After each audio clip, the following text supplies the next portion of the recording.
East Geelong, the Surf Coast and Bellarine Peninsula. Welcome to the GDFL Match of the Day, broadcast on the Pulse. Now, here to bring all the action to your radio, our team on 94.7 The Pulse. All right, our team's ready, and we've crossed down to Rob, Grubby and Dale. Down to you, fellas. Good afternoon, everybody, and welcome to the Viva Energy Oval at Corio in a ground that's bathed in sunshine. Not quite sure whether it's partly cloudy or mostly sunny, but it's a beautiful, beautiful day here, and we're looking forward to this game. Two sides that are probably not going to see finals action, it'll be fair to say, but I reckon they're evenly matched, and there's going to be a very hotly contested game. We're quite looking forward to it, and we're also looking forward to the big Anzac Day clash on Monday. Inverleigh are hosting Bannockburn. I know Grubby and Dale in particular, who's had a historical connection to both clubs. He's looking forward to Grubby. Good afternoon. Welcome to the 4RD broadcast. The what? The broadcast. What's 4RD? I was going to say Fordcast and I got mixed up, so it was a broadcast. Well, I can't actually hear you through the headphones, but no, actually, I haven't been too good. Actually, I've been crook as a dog for a week. That's no good. No. But you don't really care, so I do. We'll move on. No, I am concerned because I'd hate to see that the broadcast is going to be affected by your poor health. Oh, no, it won't be affected. The afternoon tea might be affected. I don't think I can't eat. Oh, that's a bonus. Bonus for the rest be of more us. for Smithy. But don't worry about me. We've got a special guest here today, and he's got to get we haven't going. introduced the former Geelong footballer Dale Smith, who is the head of this commentary team. A bit of respect, Richard, please. Dale, good afternoon to you. Good afternoon, Rob. Yes, and looking forward to this afternoon's clash. As I said, conditions are pretty good for football on this time of the year. Perfect. We had a ripper game here early last year, and the weather was identical. Looking forward to it again.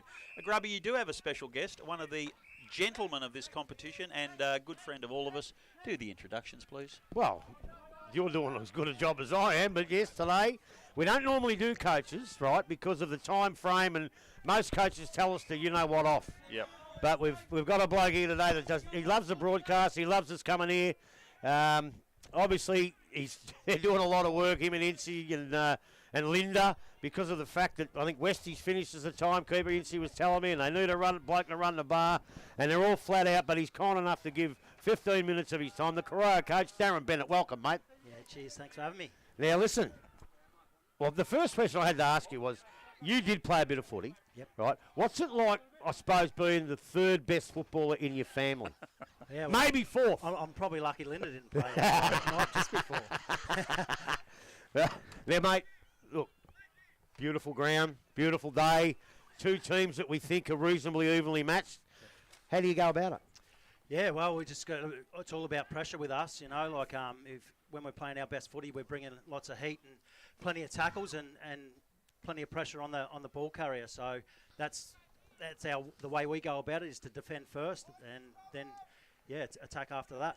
Well, the couple of times that I've seen you, you've seemed to have had the ball pretty much as the opposition, but the games I've seen, your turnovers have really cost you. Have you worked on that? Yeah, we do. We do a lot of stuff before training. We do kick in school, so we spend quite a bit of time doing all different sorts of kicks and trying to work on the real basics of footy before we get into the competitive stuff.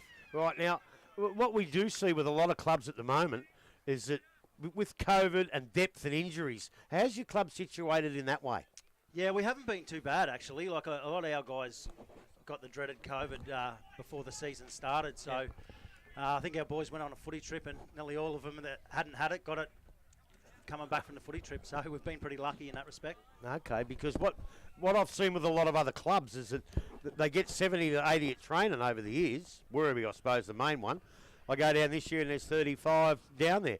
How did Corio fare before, during pre-season and up to the season now? Yeah, well, during pre-season the numbers were a bit light on before Christmas, and I think it took a lot of people to get back in the routine after a couple of years off. So, once we got them back after Christmas, everyone's been on board and pushing the standards. So, if someone's not here, it sort of stands out. So, just keep getting them on the track and keep working them hard and keep changing the culture. That's right. And look, the last one from me, and I'll give Rob a bit of a crack at you, but just before the season, I came down here on a Thursday night at the invitation of Linda, which I thank you very much for the great food that I had that night.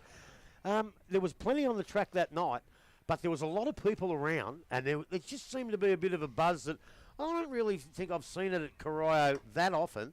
And then, of course, you had Tom Boyd there that night, and let me tell you, if anyone even wants to hear somebody talk, listen to this bloke. He was absolutely magnificent. He changed my point of view on a lot of things, I can tell you. But it seemed to be buzzing. Are you still getting that number? Like Sharky O'Toole was down there having a chat. And then, do you get those blokes back? Yeah. We've done a lot of work. Like when I came back, the club hadn't sold a social membership. So one of the things we did was, a lot of people know Mullet, Matthew Cullen, and I decided to make our social membership Mullet's Mob. And so that gives them $50, gets them into all games, gives them $1 off their drinks at the footy and stuff, and it helps our past players and supporters feel a part of something. So, and I guess a lot of those people are seeing the work that's been put in behind the scenes, and they want to ride the wave with us. As long as they don't bring the Dunny boys back. Remember them? The pigeon shed crew. Go for it, Rob. Darren, one of the things that pleased me from the outside looking in last year was, in a lot of cases, clubs down at the bottom of the ladder, as the season goes on, you run out of gas, there seems to be a lot of interest, and it gets pretty ugly. You went the other way. The longer the year went, the better you were, and you really pushed a lot of top 5 sides for 3 quarters. In fact, there's a couple of them I spoke to were quite impressed with your endeavour for a long period of the game late in the year. Was that a highlight for you out of last year? Yeah, definitely. We did a lot of work, Joel and I, on opposition teams and watching the footage and working out the way that other teams want to move the ball, because we know that the good teams aren't going to change the way they play against us. If they're going into finals, they're not going to change the way they play in the back end of the season. So we sort of predicted the way they were going to play and just tried to stop their ball movement as best we could. So going through a pre-season with that confidence built up last year, I guess your first half against North Geelong wasn't ideal, but then you've won the second half, but still lost the game by 46 points.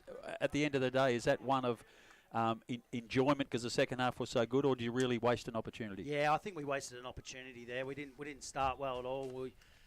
We didn't use the ball well. We've done a lot of work, and it was a bit of a letdown that first half. And then the next game against Bannockburn, I thought we started really well, although we didn't get the score on the board.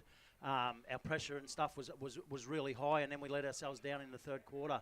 So we just got to start to put 4 quarters together and own where we go wrong. Yeah, and I know, like most clubs in the bottom half of the ladder, it's a game like this today where you've got to change the mindset to saying, oh, well, we can win this, because the way Winch have started, they are certainly very, very gettable for you in your best form. Yeah, 100%. And we need to stand up as a group. Like, we know the media's been fantastic to us, our supporters have been fantastic to us, but at some point, people are going to start to question when are you going to start to improve, and we need to own that, and we need to get better, and we need to put in a really good performance today. Yeah, it's interesting, that comment of improving. Everybody in the competition knew last year your improvement was immense, without necessarily turning that into wins.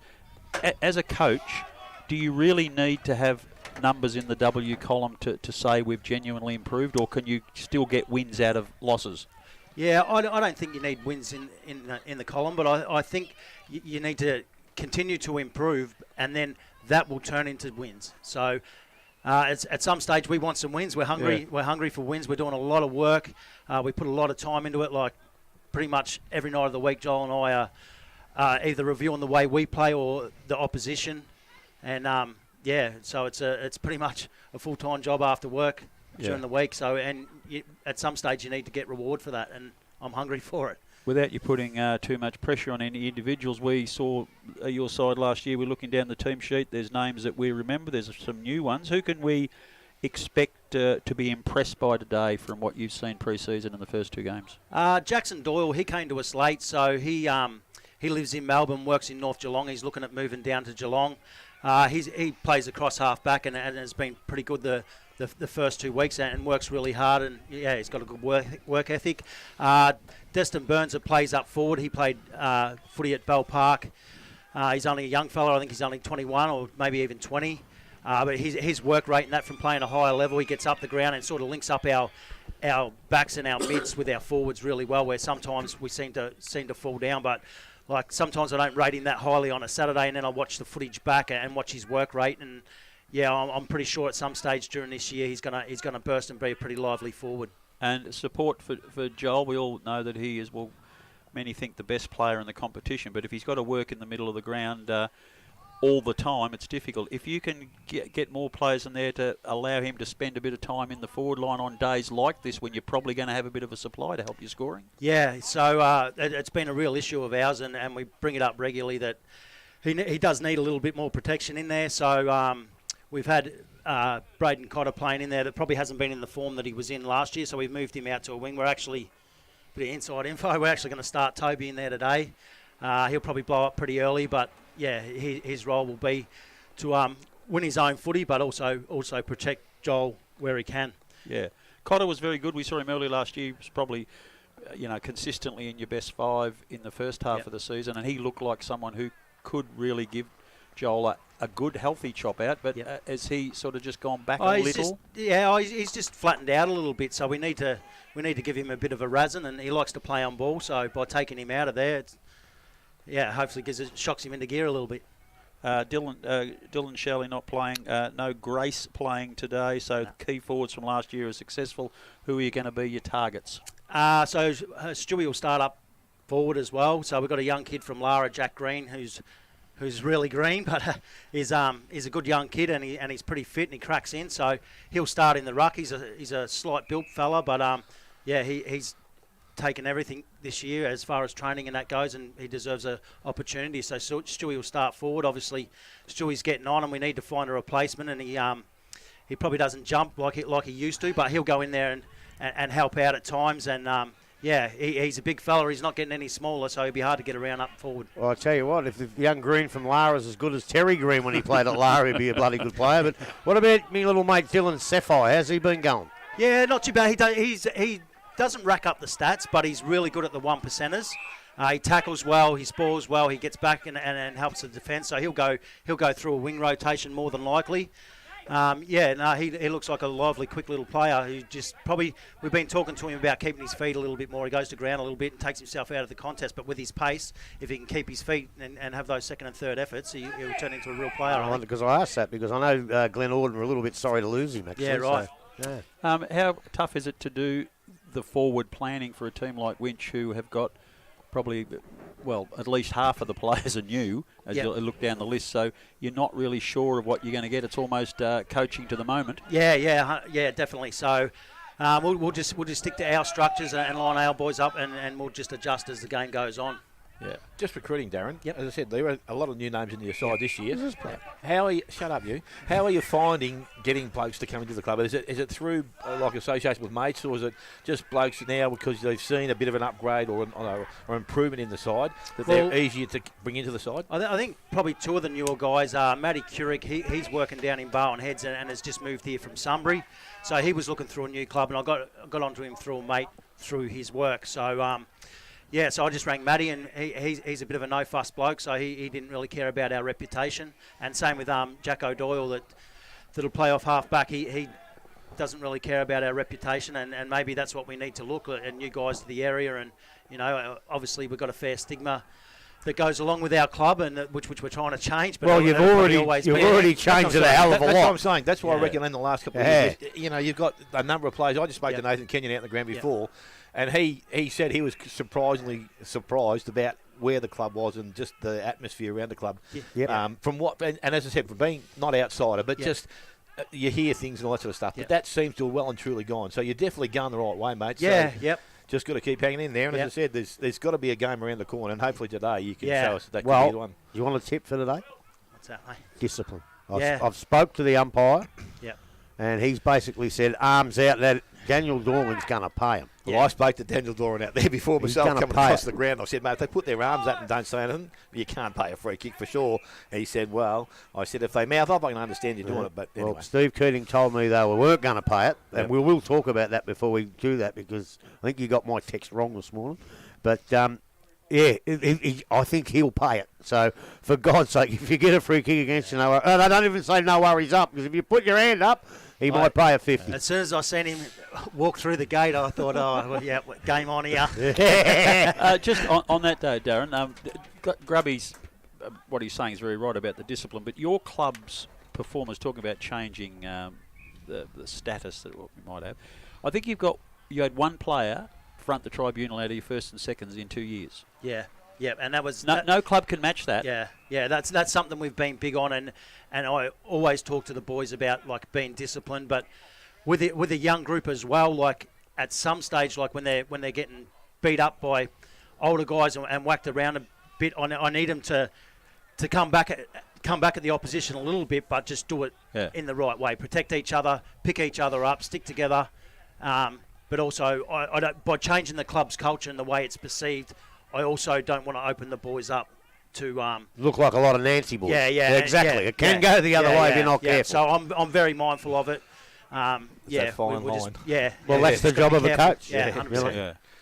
No, very good, Darren. We appreciate your time. I know it's tough early preparing the team, but it's a long walk back. Get over there, get them going. We're really looking forward to a close, interesting game. I know the skill level of your side has improved enormously, and I spoke to Christian Butchshaw this week. He's upbeat about his young kids as well, so I think it's going to be a great spectacle. Yeah, cheers, guys. Appreciate your support. Thanks for coming. All the very best.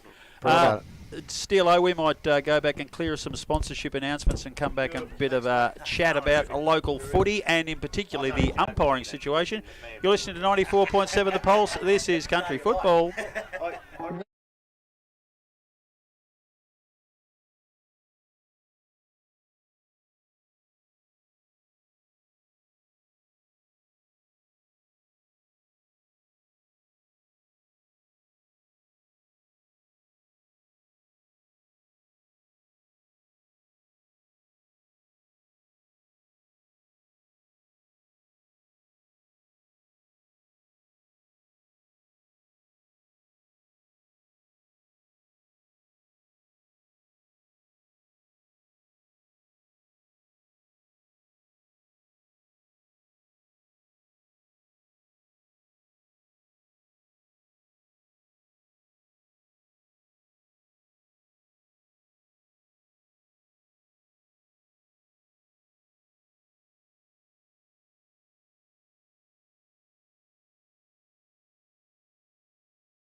Viva Energy Oval at Corio. Corio versus Winchelsea today. We've just spoken to a very upbeat Corio coach, Darren Bennett. Now, Grubby, you touched on a subject which is very much a big focus in the footy world all over, is the umpiring. We chatted about this morning on the Two Blokes Chatting radio show. You made a comment which I apparently misunderstood, but my issue was that umpires who umpire with good relationships with players, if they're going to be forced to pay those free kicks against their will, the potential is to upset that good relationship. That's correct. And I spoke to Steve Keaton this morning, and he believes that he wants a rapport between the players and the umpires. Now, his idea is if you do put your arms out or you throw your head back a little bit and it's not too demonstrative, then for sure, just the umpire can say a few words back. Like, in my day, you'd say, I couldn't you did it. That's fine. But if you happen to throw the mouth guard out and jump up and down on the spot, well, you're going to get 50, but you've always got 50 for that. There's no change in that rule, right? But I think the big thing is you've got to distinguish between dissent and abuse, right? Yeah. Now, the whole thing about they're doing this year with AFL is abuse of umpires. And somehow this dissent has crept into it, right? Now, as far as I'm concerned, there's always going to be a bit of dissent over decisions because you've got an umpire making a decision and one team's going to say great decision and the other team's not, right, on most occasions. So you're always going to have someone to say, oh, cut it out, mate. I never touched him. He ducked his head, right? That should be allowed to continue. When it turns into abuse is when you say, oh, cut it out, mate. He ducked you, expletive mongrel. 50 metres. And that's always been the case. So even when I played, if I called the umpire so-and-so, he gave me 15 at the time, not 50. I don't know how much rugby union or rugby you blokes watch, but it's fascinated me, particularly union, that no one ever questions the umpire about anything ever. No, but they just don't do it. Well, there's two things to that. They've got a different system for a start. For a start, when there's a penalty, the umpire will call the captain over and explain the decision. And if it's going to be a report or whatever, he calls the player over. The whole play stops, and we don't want ours to do that. But he calls them over and explains, right? And the captain might say something back to him, fair enough, right? So that helps. And the other thing is, too, they've now got a captain's challenge. So if you disagree with it, they say, right, all captain's challenge. So that helps the non-abuse. But this little stuff about, especially in local footy, you know, in local footy, even I don't know, like you've got swearing and you've got swearing. You know, like a bloke goes down, he gets a push in the back, and the kid that does it gets up and says, oh, bullshit. The umpire says, no, it's not, mate, you did it. But if he gets up and says, you bullshit, and keeps going, then it's 50. But it's always been like that. Well, I think the AFL are certainly working towards having the game more like rugby. And not the stopping, but that clearly players just accept and move on. I understand that. I understand that. And I want to see that with the abuse. But the dissent, I think you can let go, especially at this level, because I'll tell you what, you see here today, one bloke says, oh, come on up, bang, 50. And that shouldn't be in our game because we're just not good enough at it. Dale, as a coach, it would be easier to say this stand on the mark thing, don't move. A couple of 50-metre penalties will teach you quite quickly. But in the heat of battle, particularly, well, without being disrespectful, I imagine, Grubby, you're a fairly volatile character on the football ground. So when an umpiring decision went against you, didn't agree, there's this instant reaction that your human nature takes over where something comes out or something happens. There's no doubt about it, mate. So, Dale, as a coach, is it something you reckon you can coach out of a player to do that, as you could by a few 50-metre penalties fixing up a standing on the mark thing? You're talking about the stand rule? Well, the stand rule is one where you can coach that. Yeah, but again, that's instinct as well, Rob. Like, you get blokes that move, and you get a bloke that's taking the mark and he's pushing back, and all of a sudden he shapes the handball. In most times, the umpire will call the play on. But if you move before he calls it, you get pinned. If you move after it, the player's already gone past you. So there's a fine line. I agree with that rule, sort of defensive side of centre and all that sort of stuff. But once it gets to a forward line, the advantage is far too much now. And you watch it at the AFL level, a bloke will get a kick on the 50 and he's just outside it. So he'll run to about 2 metres in front of the bloke, do an arc, gets 2 metres past, the umpire calls play on, he's gained another 4 or 5 metres. That's what happened a couple of weeks ago. That's what I don't like. So that's what I'm saying. In that instant, that should be just forgotten. So once it gets forward of the front end of the square, that rule just goes out the door for mine, and it makes it fairer for the team that's actually trying to defend. It's hard enough to defend now. Yeah. So it's back on the umpires. It's back on the umpires. As soon as they see the player with the ball move, call play on quick enough. Because I've seen blokes stand there and go, and watch them run past. But don't forget, they're on the move already, Grub, too, and you're standing with your feet. They're on the move. Unless you can stand 1 foot in front of the other and think that he's the right foot, he's going to go that way, so I'll stab that foot a little bit, and you're halfway there. But if you do that, they'll say, no, your foot got to be square, and it's like when they take you across the boundary line and say you've got to stand on the boundary line. There's a lot of stuff I don't agree with. I don't like in it, but and then going back to the abusive language. Look, if a bloke puts his hands out and says, shit, what's going on? That's nothing right. I agree. As soon as he directs it at the umpire, then I think you've got to pull that up, and that's what they're looking for. And they've always done that. But there's one other thing: the umpires are watching for a bloke. They're also watching for the other rule that's been in a little while, of players encroaching in that 5 metre rule. So it's very hard on the umpires. They've got a lot of things to concentrate on, and they've got to be moving back to the next contest. It's and I wonder why they get called mongrels. So. Yeah. And believe it or not, and I was going to say at the start of this, believe it or not, and I've seen probably 4 games this year, I thought so far the umpire's been pretty good. Yeah, it has. It's a job. They're trying to encourage the umpires by taking that out of the game, but it's making it bloody hard on them to actually direct the game. And it is, and they've stood up very, very well. Yeah. As I said, I spoke to Steve Keating. I watched his game. I'll tell you what he did in his game, and this is against the rules, so I'm not dobbing him in, but it's against the rule that they've brought in. One of the Anarchy blokes said something after the decision, and Steve Keating turned around and said, "You're on the edge." Now, in the actual rule nowadays, you're supposed to give 50. But he said, "You're on the edge." Now, that kid never said another word, and the game progressed. Now, if he says another word, it's his own fault getting a 50. That's you good understand? umpiring. Yep. You know? Yeah. Now, just going back to that standing, Mark, you blokes have been around for a while. If a player is with the ball, is standing perfectly still, his feet don't move, and he attempts to handball, he pretends he's handballing, is that play on? I reckon. They're doing it at league level, and there's a couple of them do it No, really it's well. not. I don't reckon Well, it there is. is. It's not technically because he hasn't gone over the mark. You actually have to step off the mark. Well, that's the rule says if you step off. It doesn't say anything if you pretend to handball. No, if it's he play on. pretends to handball, it's nothing. If he moves his foot one way, it's supposed to be play on. But just to pretend to handball, and that's where you're right. You pretend to handball, it's not play on. But when you pretend to handball and the bloke on the mark puts his hand out, it's 50. Yeah, and the umpire was going to call play on anyway, but he hadn't had the chance to do it. So it's 50, and Yeah. that's. But I must admit, we haven't seen much of it here. No. We haven't seen many 50 metres paid because of the stand rule. That's not the problem. We have seen a lot of blokes run around and have an easy shot at goal because the poor bugger on the mark still standing there with his hands up. With Can't his chase feet him. nailed to the ground. Yes. Righto, let's go through some games today. We'll get to this one in detail, but we've got East Geelong hosting North Geelong. Those two sides have started the year off very differently. We've seen one of them up close. How easily should East Geelong win the game, Grubby?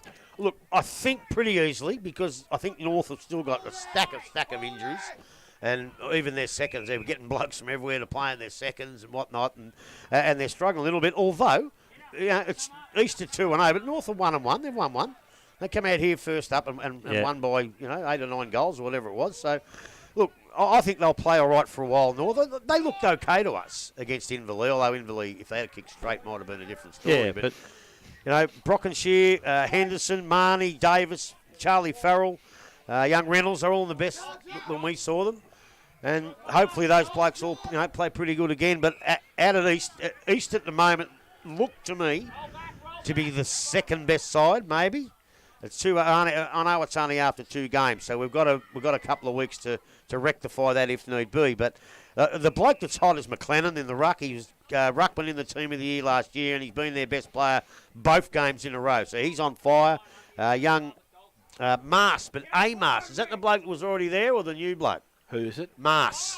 M-A-S-S. No, M-A-S. There I was think one he's there new. last year. yeah, the good one. This one's new. Right, so this Mars Alexander, he's new. I believe so. Well, so he's been in the best. Good to see Huey Menzies, the kid. He's in the best. Lemper, Rich and Helmore. So out at East Geelong, I'm going to go a reasonably tight first half, but an East Geelong win.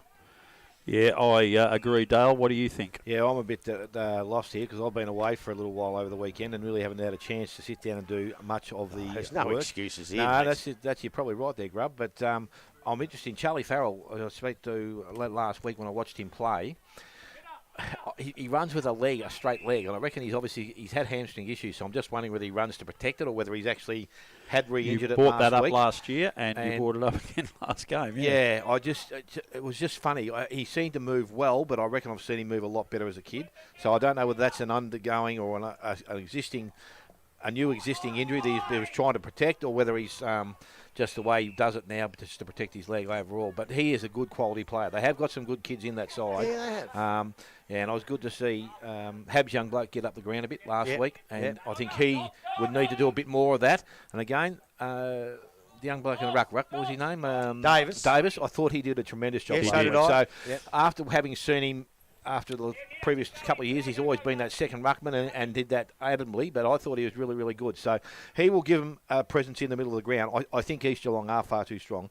I can see it being comfortable in the end. I reckon probably 10 goals, by the end of the game. Now, Grubby, I'll have to get you to throw that record back because I just gave it to you to show you a little piece. And And I just needed back to have a look at the games. Winchelsea have just won the second encounter here. Corio 6-8-44, Winch 6-10-46. So that'll be a very, very much needed win for the Winchelsea second side. That doesn't happen very often. Bellpost Hill are hosting your mob Werribee Grubby. How do you see that going? Well, that's why I didn't want to go out there, because they've been... Look, people are saying injuries and all that, and I heard Stolke this morning say, how can you have injuries when you've only played 2 games? But, you know, with young Buck and Chesterman and a couple of those blokes, they got injured last year. They're 12 months injuries, and there's still quite a few players short. And losing Carlton hasn't helped. That's a big loss. They've lost Carlton. They lost both captains, didn't they, at some stage? So, you know, they're actually struggling a bit. They've had to call, and I'll tell you, in their best players is a bloke that you would remember being in their best players many times in the first. But he's been playing seconds the last couple of years. It's Koutsamanis. But I tell you what, I actually watched him at training. I went down to training early in the year. He's as fit as a bull. He is fit. I thought he was probably going to spend the rest of his career in the seconds. But with these outs, he's put him in, and he's been one of their best players. You know, young Luke Speziali, he's in too. He's probably a seconds player of the last couple of years. So, look, they are struggling for numbers. Sutton got on the board last week. He was okay. Tyler Crennan, you saw last year, he's playing pretty well. Boydie played all right, and the big bloke Yates, who we saw play okay a couple of times last year. So, look, they're not pushovers, but I think they'll be better as time goes on. Bellpost Hill, well, apparently young Sable was brilliant last week, and he was okay when we saw him, but he was brilliant last week. Will Ford bagged 7 last week. It was a lot different to when we saw him the first game against Thompson. Josh Andrews, now that's 2 in a row for him, because we saw him the first week. He was probably their best player at Bellpost Hill, and he's in there that was again. The young kid they got from St Mary's, wasn't it? Yeah. Costello, man, and Flacovino. But look, I think Bellpost Hill will probably win up there. But Adrian Fantella, 250 games. He's played in 7 premierships. There's not many people around that can say that. He's 250 games. Interesting to see how he described himself in the interview with Tommy King. He said he was a bit of a bit player and got carried for the first 4 years and then come with his own. I agree with it. Well, I did agree with it at first, because that's what he was. He was a bit player and they carried him along and he became a very, very good player. But what he didn't say is when he first started playing, he was a role player. Every single player, Gurge had him doing a role, and he did his role properly. And that's why, one of the reasons why they had such a great dynasty and was such a great side. But anyway, Fanners, fantastic career, mate. 250 games, all the best. And I hope you can play another couple of years, and we can celebrate your 300th. Well done, champ. We've seen Thompson. They were very impressive in round 1. They're even more impressive the next week. They have taken on the Belmont Lions, who have probably not... Oh, they were okay round 1, I think, against East Geelong, but really disappointing to be belted by Bellpost Hill. Admittedly, COVID struck them. They had 5 or 6 players out. But if those players are back, can they get near Thompson? I would think they'd be stretching it. But as I said, we looked at that game, the first game, Bellpost Hill and Thompson actually beat Bellpost Hill considerably, and then they've gone and turned that around. The good thing about Bellpost Hill is they do things better and longer than most other sides. So you probably read a little bit that they had a good day, and I think they're kicking from memory last week. Yeah, kicked 26-8. When you look at the other games, it was exceptional. So again, they've got to be able to reproduce that sort of stuff. But as I said, Belmont Lions, I was sort of thinking that they may have run Bellpost Hill last week. So this week with Thompson, I really think they're going to struggle. I think Thompson are playing some good footy, and I reckon they've gelled nicely. They've moved the ball nicely.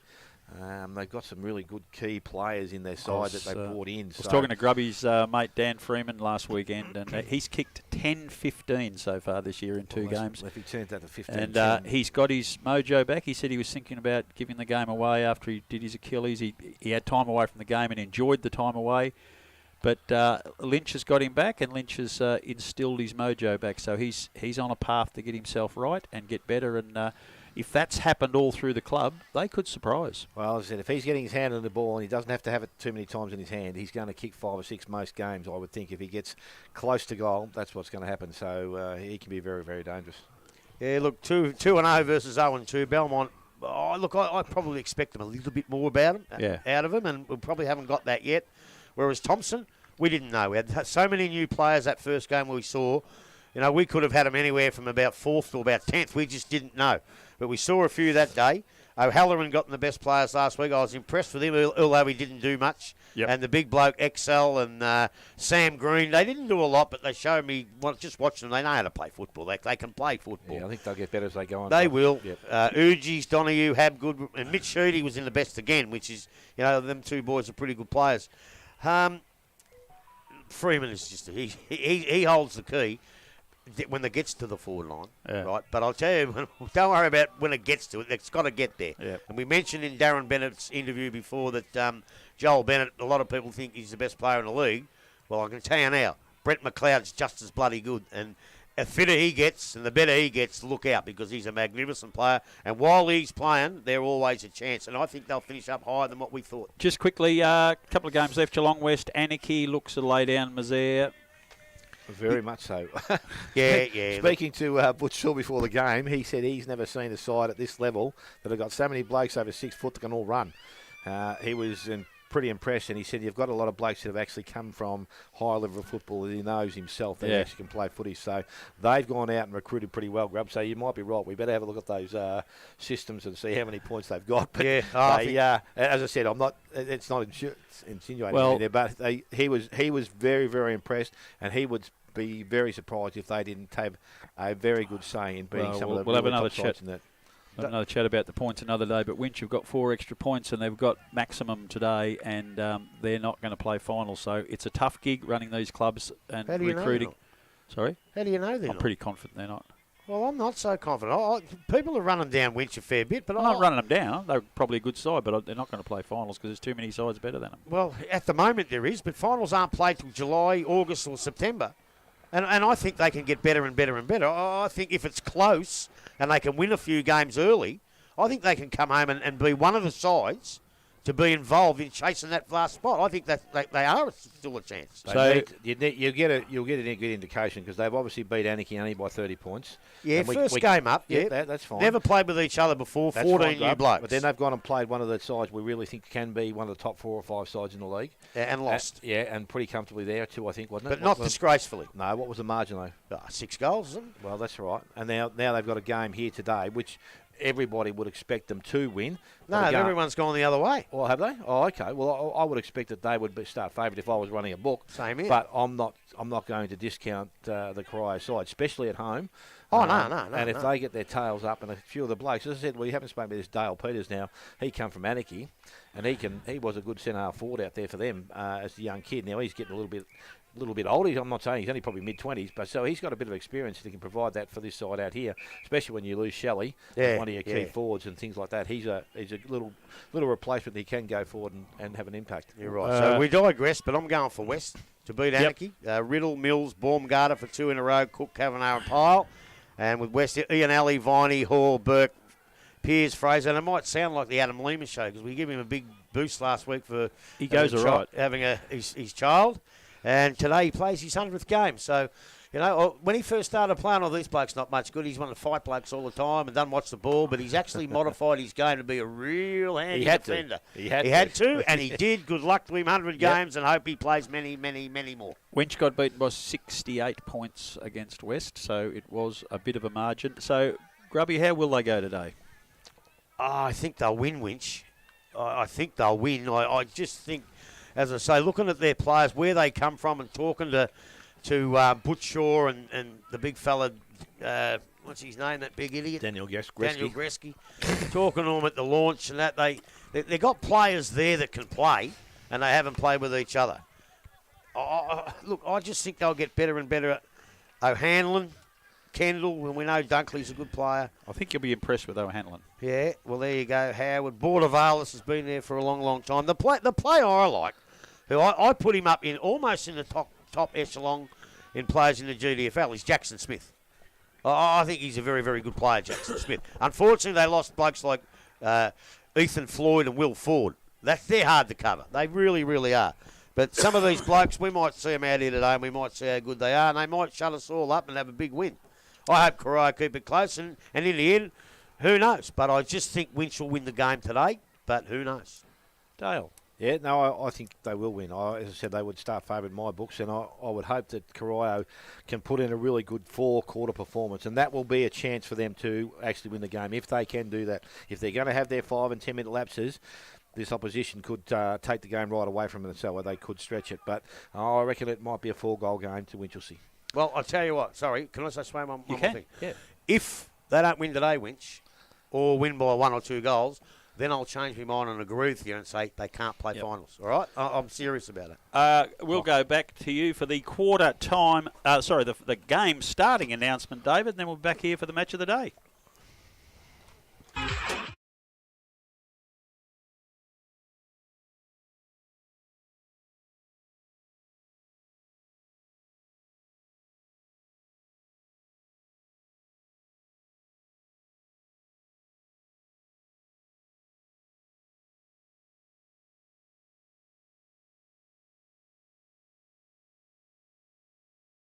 Of Winch, highly decorated local footballer, particularly at the North Shore Footy Club, and of course we spoke to Darren Bennett, the highly respected and I would say pretty handy player in his day too, Dale. Good play, Butch. No doubt about that. Anyone know how to work a clock? Because I can't get it back onto the time. Oh, Grubby will be the man there.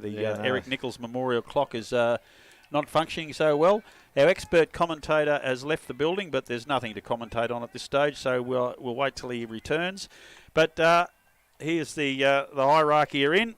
The movers and shakers of the GDFL have hit the floor.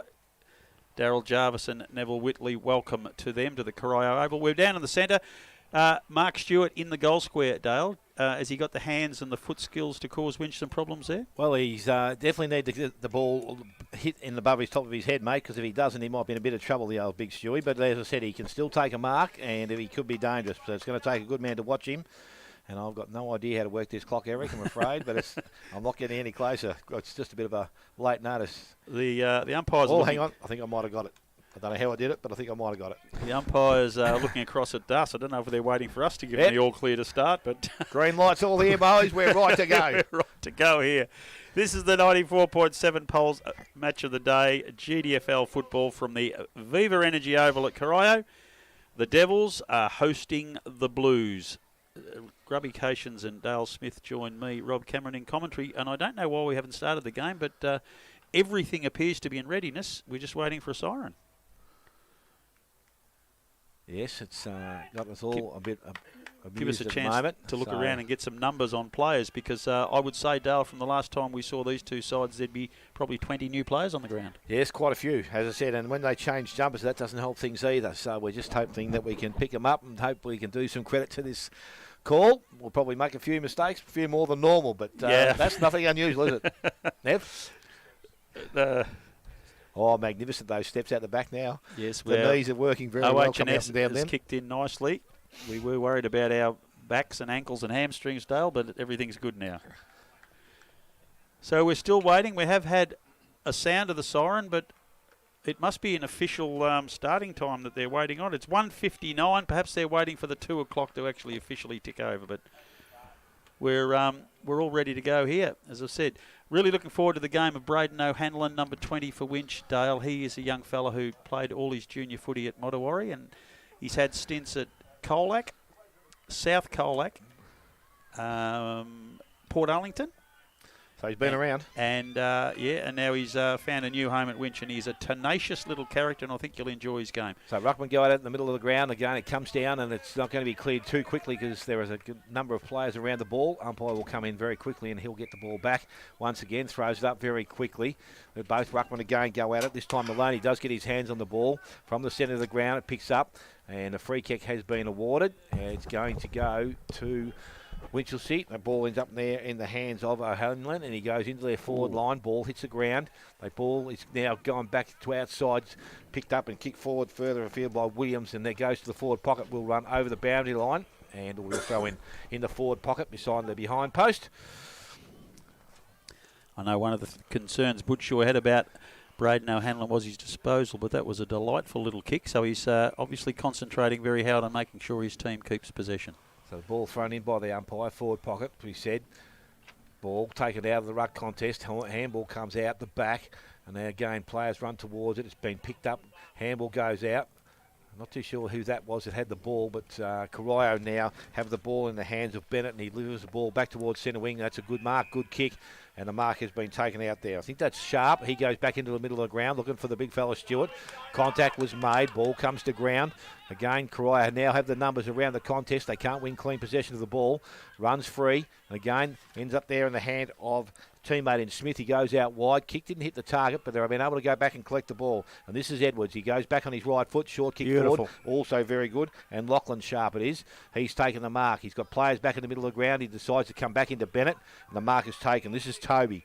So Toby Bennett spending a little bit of time on the ball in this first quarter. We knew that. Yes, got the inside word. Ball now comes into their forward line. That's a okay kick. It might work out for them. Player is going to be pushed off the ball. That was Burns. He works hard. He picks the ball up. The numbers definitely this time with the Winchelsea side. They bring the ball back towards centre wing. Mark and ball hits the ground and will come over the boundary line. And we're going to have a throw in the centre wing position. And we have gone 2 minutes in the first quarter. Buckley's Entertainment Centre first quarter scoreboard. Ball about to be thrown in directly in front of the commentary box here. Joel Bennett's worked his way up to the game for the first time. A teammate, his brother, in fact, runs in front of him. But Corio working hard. The ball's come out to Bennett now. He's clear, kicks the ball, but just dragged down as he kicked it. Grubs along the ground, very cleverly knocked out of pack towards Sharp. He can't get it away. It's back to Joel Bennett. He kicks long down the line looking for his teammate. It's gone over his head, though. And Dunkley takes a chest mark in the back pocket for Winch and a short kick find Hanlon in the back pocket. His kick goes down the line and with a bit of a worry finally finds his teammate in Jackson Smith, who Grubby spoke highly of pre-game. That's a neat little pass from him in the middle and finds his leading teammate in Foss, I think. Foss kicks the ball down the line. It's Dunkley who's run up from the back line. He's overrun the ball. Goes through for Corio and coming out is Doyle. It was spoken highly of by the coach before the game. But his kick, unfortunately, is intercepted by Winch. Pushed back into the forward pocket, but over the boundary line it runs and we'll have a throw in the far forward pocket, round about 30 metres around from Winchelsea's goal in attack. I think he lost it in the sun, this kid here. Then he just didn't know where it was. No score on the board at this stage for either side. And we are 3.5 minutes into the quarter. So it's thrown back in. Ruckman go ups, punch forward for Corio. Winchelsea intercept through O'Hanlon. He's dragged down, just he kicks it, but scrubs it forward. Or overruns there. Corio defender overrun it there Doyle, in O'Toole. But gets it out to Bennett. Ooh. Bennett kicks down the line and Stewart all on his own on centre wing. A lovely drop punt kick into the path of it. Teammate there in Smith. Smith jogs onto it. He can't get away from his opponent. Taps it forward, but Dunkley will intercept for Winch. A quick hand pass across to his teammate Munnick, and he runs over the line. And we'll have a first score of the game. There's a rush behind to Corio. 1 point. Winchelsea and Corio no score, and we're about 4.5 minutes into the first quarter. The common Nafane first quarter. Ball comes into the middle of the ground there. And marked for Winch by Munnick, one of the new players to their team. He kicks out wide on the half back line, and finds number 48. I don't know that that's on. Dykes. Dykes kicks down the line, but unfortunately intercepted by Corio's Peters.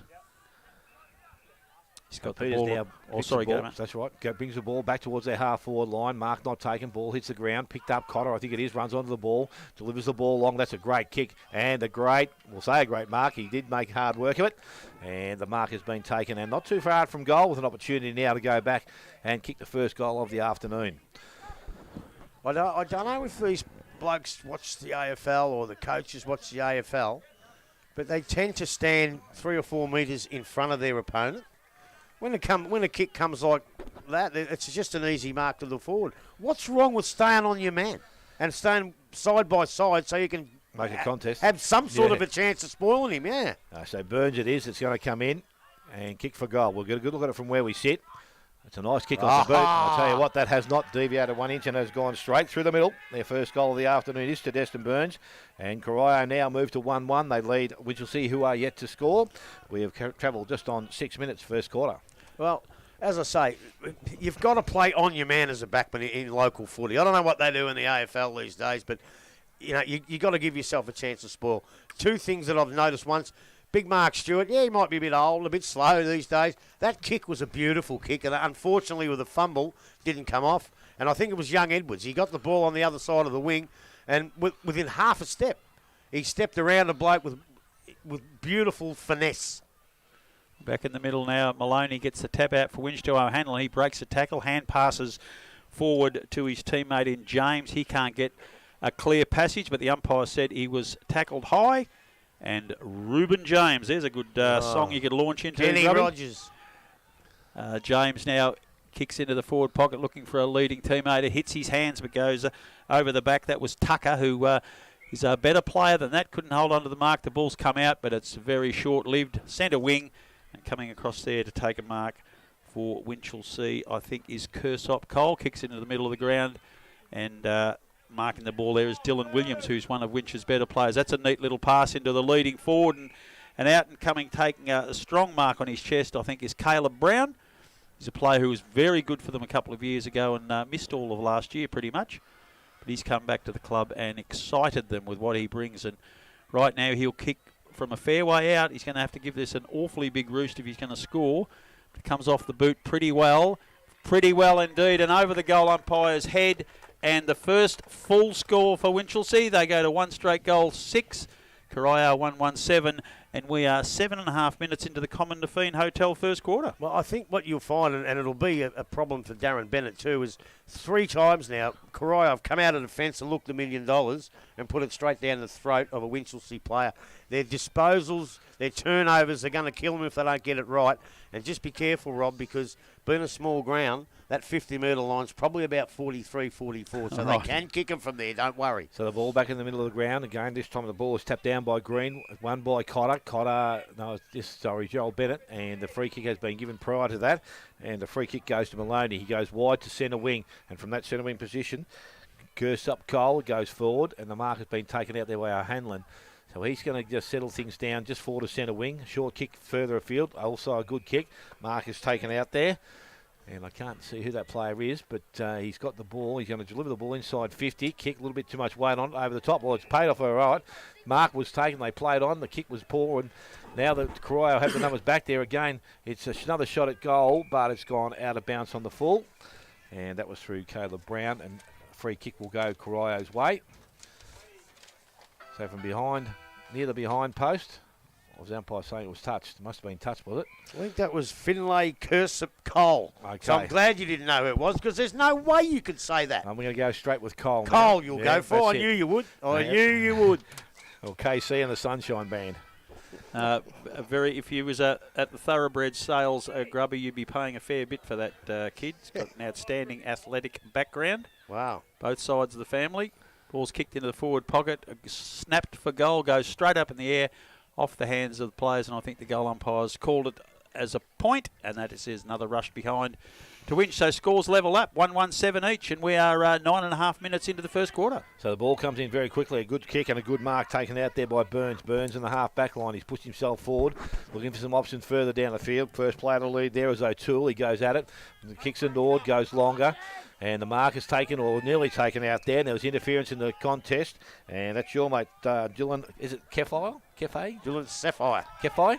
So Kefai now gets the ball. He delivers the ball further around the boundary line. Again, going back. Spoilers made out there this time by the Winchelsea player in Marnicky. And the ball goes over the boundary line. We'll have a throw-in to take place.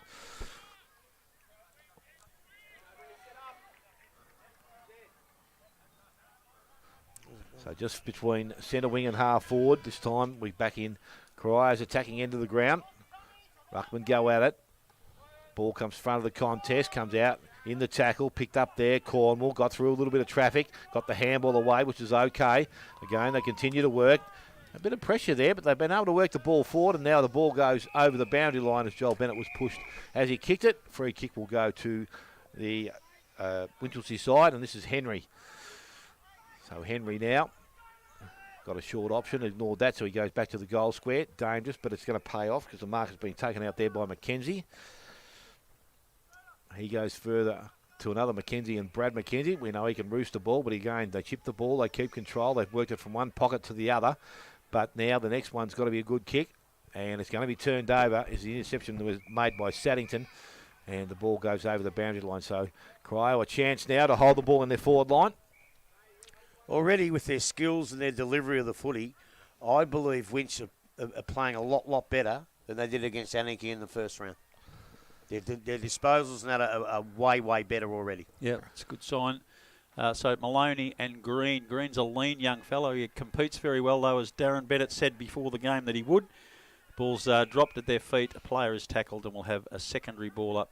I don't know if we will. No, it's a free kick because yes, Corio been paid a free kick, and it's Joel Bennett, and he will back himself to kick the distance. He's run around the man on the mark. That is a long roost.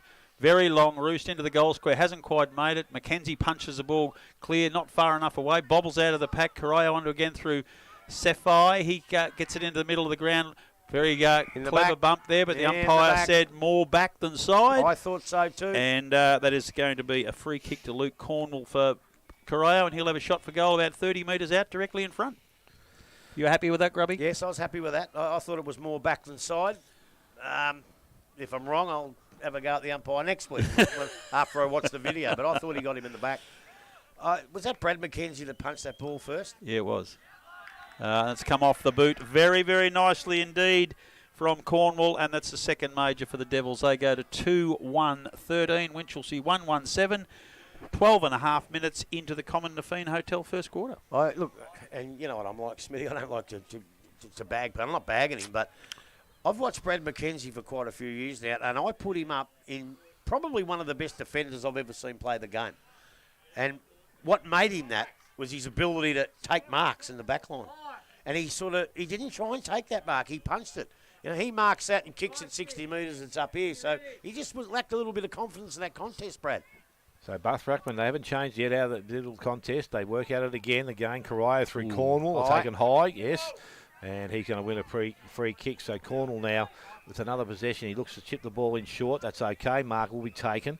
So they're just playing a little bit of the Winchelsea game now. Goes short. Now they go straight down the middle. That's a great kick. And a mark has been taken out there by Destin Burns once again. So he is impressive, this young fellow. Moves well. Well, that's where Winchelsea have been on top of Corio in field position. They're kicking, but Corio just ebbs it up a little bit. So Burns, this will test him because he's going to have to kick the ball every bit of 50 metres. Steps in and never a chance when he's close. He's hung it out, but Big Stewie's in the position. Mark is not taken. Ball comes to the ground. Get a free kick, Stewie has been given. And the ball will go to Mark Stewart. Might have been a bit of Tom Hawkins in that one. 20 metres out. A bit of panic, though, a body that big in the square, and the little opponents, they've sort of got to crawl over him a bit, don't they? Yeah. Oh, look, it was there, but I think he made sure that the umpire knew it was there. And I'll tell you what. Taking that big bloke to knock him to the ground too. Oh, yeah, well, that's why I think it might have been a little bit of Tom Hawkins in it, just to make sure the umpire saw him go down. So Mark Stewart from about 20 metres out directly in front of goal, kicks that goal. Umpire stands, looks straight back over his head, so he hasn't lost that ability. No. And he's kicked a goal. Corio's third for the afternoon. They are 3-1. They lead Winchelsea on 1-1. 14 and a half minutes gone, first quarter. And you did right. A couple of times you've seen Mark Stewart kick. As I say, like, he's nearly 50 years old. And he's helping the club out, and he's doing a great job. Matter of fact, I'd like to see him go into the middle for 5 minutes because he gives them first use of the ball. But there's one skill that he hasn't lost. He's still a magnificent kick, and there was never ever any doubt with that one. No, very impressive. They're kicked away now. The Devils 3-1-19. Winchelsea 1-1-7. I'm not quite sure if there's any wind advantage. There's a bit of a breeze. Yeah, so it's probably blowing straight across ground. Maloney and Green. Green got most of it down to Jackson Smith. He's thrown out of the road. Umpire said that was okay. And he's been piled upon by Corio in midfielders, and we're going to have a ball up. Still inside the centre circle. So Maloney and Green again. Maloney this time gets it. The umpire's blown a whistle from a long way away and found a holding. No, he's paid an infringement against Green in the ruck, which I didn't see. The other umpire didn't see either, but the bloke from 65 metres away saw. Who was that? Anyway, it's come into the forward line for Corio. It's Blaine Sharp gets it, kicks it back into the middle. Very good job there by Manouk from Winchelsea. Punches the ball away. It's near the boundary line. Players desperately going at it. Should be a free kick to Winch, but it's kicked forward and bounced over the boundary line. And we'll have a throw-in. It's probably around on the 50-metre arc, I would suggest, right in front of the social rooms here at Corio. The umpire's going to throw it in. Yes, he was looking the wrong way. I thought it was a field umpire who had the ball, but no, it's a boundary umpire now. He's going to throw it back in. Maloney and Green wait underneath it. Maloney's got front position and gets a deft little hand onto it. Taps it forward for his team. Running on to the ball there for Copeland. Winchelsea is Copeland. He can't get away from the pack. Players jump on the ball again. And the umpire's found a free kick, and it will go to Reuben James. Very slight Winchelsea winger. He gets around the man on the mark. Kicks down the line looking for and finding Brown. Brown can't quite hold the mark, though.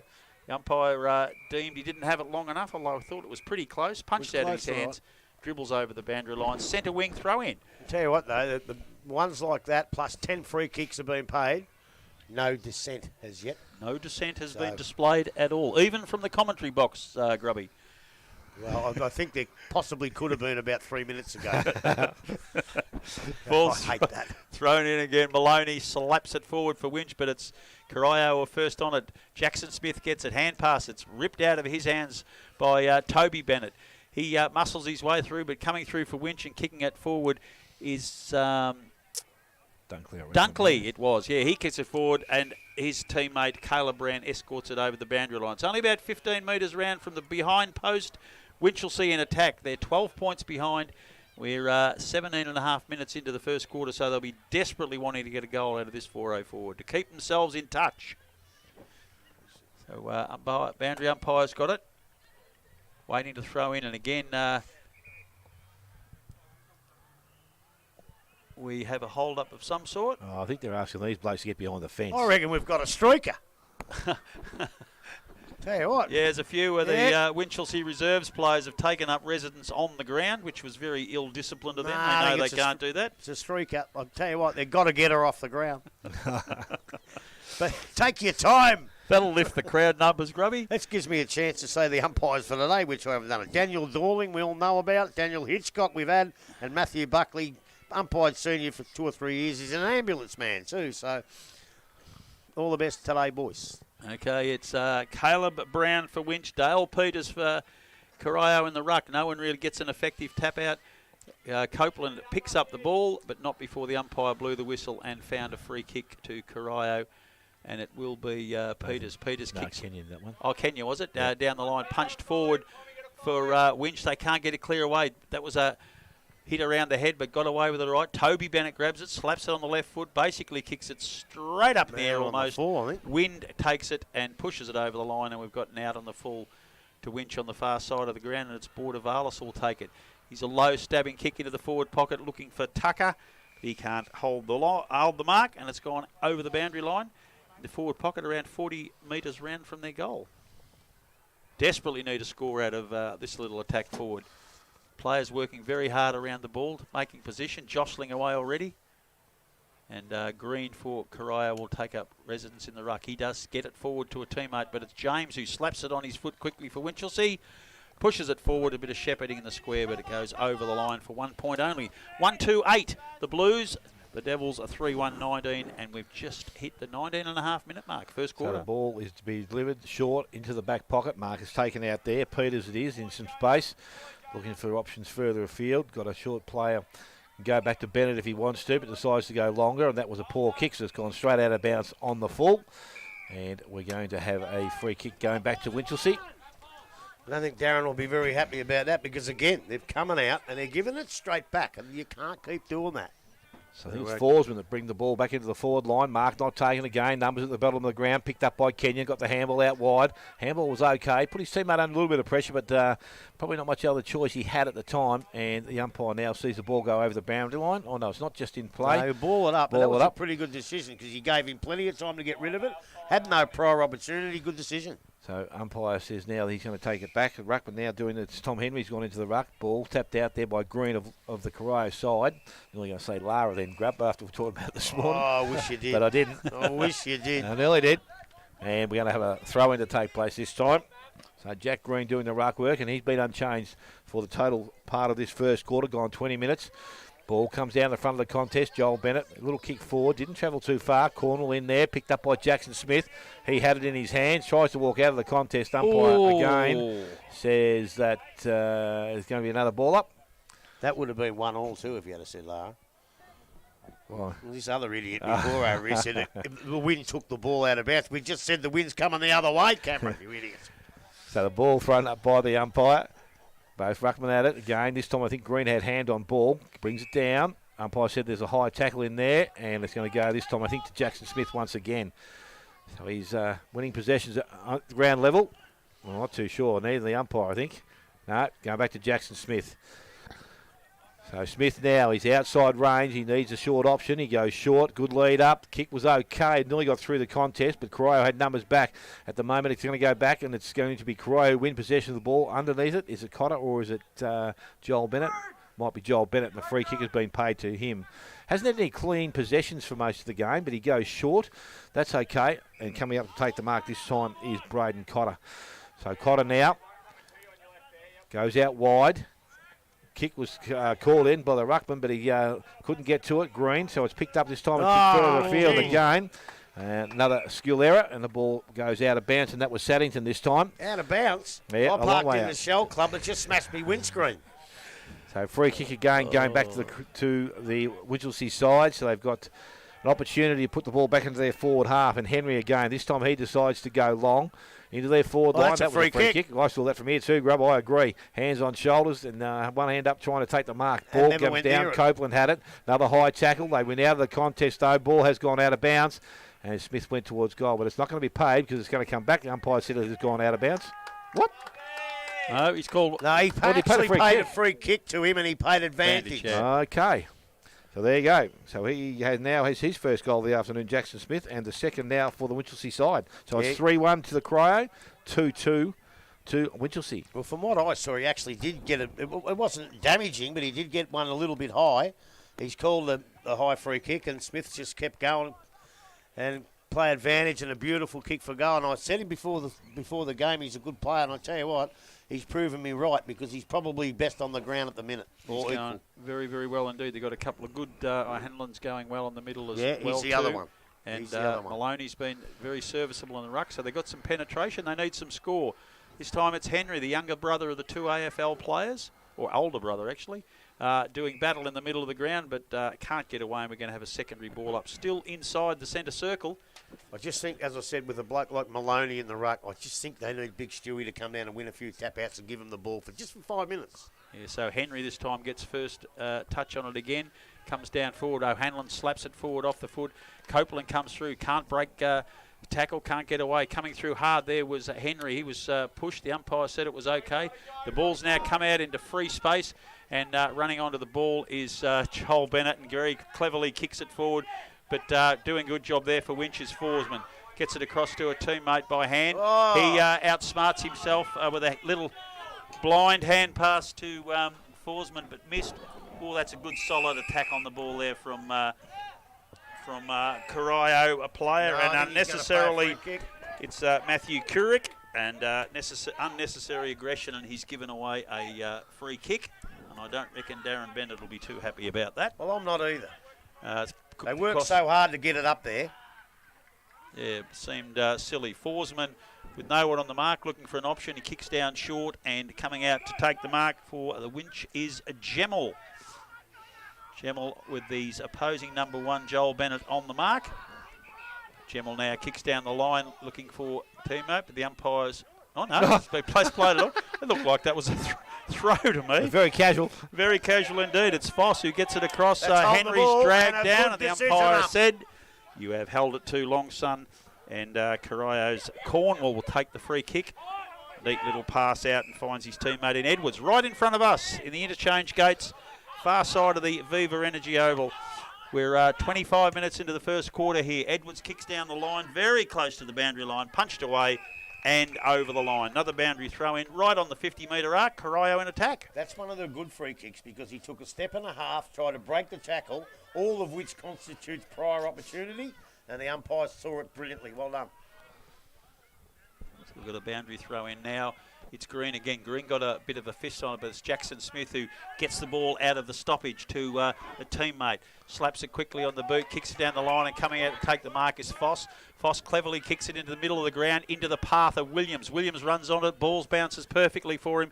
Terrible kick, misses the man on the lead, and Corio intercepts. Kick the ball down, and Kenyon has made good police, but it's been punched away from Kenyon. Kick back into the middle of the ground, and Foss has taken the mark for Winchelsea. The man on the mark will be right on the 50-metre arc. As Grubb said, it's actually 45. Runs around, kicks long into the forward line, but offline, 1 point only. Winchelsea 2-3-15, Corio 3-1-19, and we are getting close to the end of the Common Nafina Hotel first quarter, 26.5 minutes in. He didn't put his hands up, Kenyon, to try and take that mark. He tried to outmuscle him and use his body, and the young kid stood firm. He got pushed a little bit, but not enough to make Kenyon run onto the footy. So good play. So Kenya now with the kicking duties goes long and straight down the middle of the ground. Well, might be a dangerous kick, but again the numbers are with Corio, but working hard through the middle of the ground. The Winchelsea side, and it's going to be a high tackle. I would have thought it was. It was a good tackle. Handling it was, it had his head over the contest, and the umpire said that's okay. I reckon he threw his head back. He was tackled around just under the shoulder. I thought it was a good tackle. I hope the umpire didn't pay one, and he didn't. Well done. Green continues to do the ruck work there. Ball kicked out by Bennett. Didn't travel too far. Sharp had it into his hands. He's got it back again. Needs to get the handball out wide. Does so. Edwards runs on with the ball and to the boundary line. He actually kept it in play. We might have been better to take it over the boundary line. Again, Winchelsea now. Bordavalis ball went through his hands. Went back and collected it. Was tackled. Ball comes out, and I can't see what's happening right where we are. The umpire says, I think we've gone over the boundary line. Yep. It has. So it's going to go back, and we're going to have a throw-in to take place.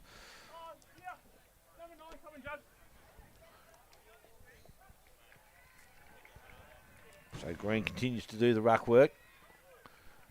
And it's going to be up against Henry. Ball, short throw in, comes to the front of the contest. Cotter had the ball, couldn't pick it up cleanly. Toby Bennett sees the ball over the boundary line. He was right, you know, Darren Bennett. Like when we saw Braden Cotter last year, he'd have picked that ball up and got a kick. So he probably hasn't quite got back to his form of last year just yet. So ball thrown back in by the umpire. And it's going to be picked up. Cotter gets his way through the contest. Kick was smothered off the ball. And it's going to be picked up again. Kick forward. And it was done this time by Brown. Ball didn't travel too far. Cole picks the ball up, got the handball back inside. That was a great handball, a nice kick up forward. But again, playing in front was the Corio defence. It's going to end up in the hands of Foss. He probably didn't need the handball, did. Put his teammate under pressure. Ball comes out. Another good tackle from the Corio defence. They've worked pretty hard back there. They deserve to win that free kick, and it will be paid. So the ball now to be transferred across goals. That was a good kick. So they've got opened up space on the far side of the ground. Marcus taken out there, this time by Box. He looks back inside, goes looking for Bennett. Comes up at the contest, takes a good strong mark. It should have been a free anyway. Yeah, Copeland did come back with the ball, but I reckon he had eyes on the ball, Grubb. So Front on contact, mate. Ball goes out wide now. Again, Mark not taken out there. It was Peters that couldn't take it. He went back and had another go at the ball. Picked up. They cleared away. Marnicky has the ball now. He goes out wide. Got a teammate out there by himself. The mark will be taken by Foss. They've got little time to move the ball forward, but he decides to go long now. Mark will need to be taken. Out the back of the mark was taken. And it's by the Corio side. And a good strong mark in defence.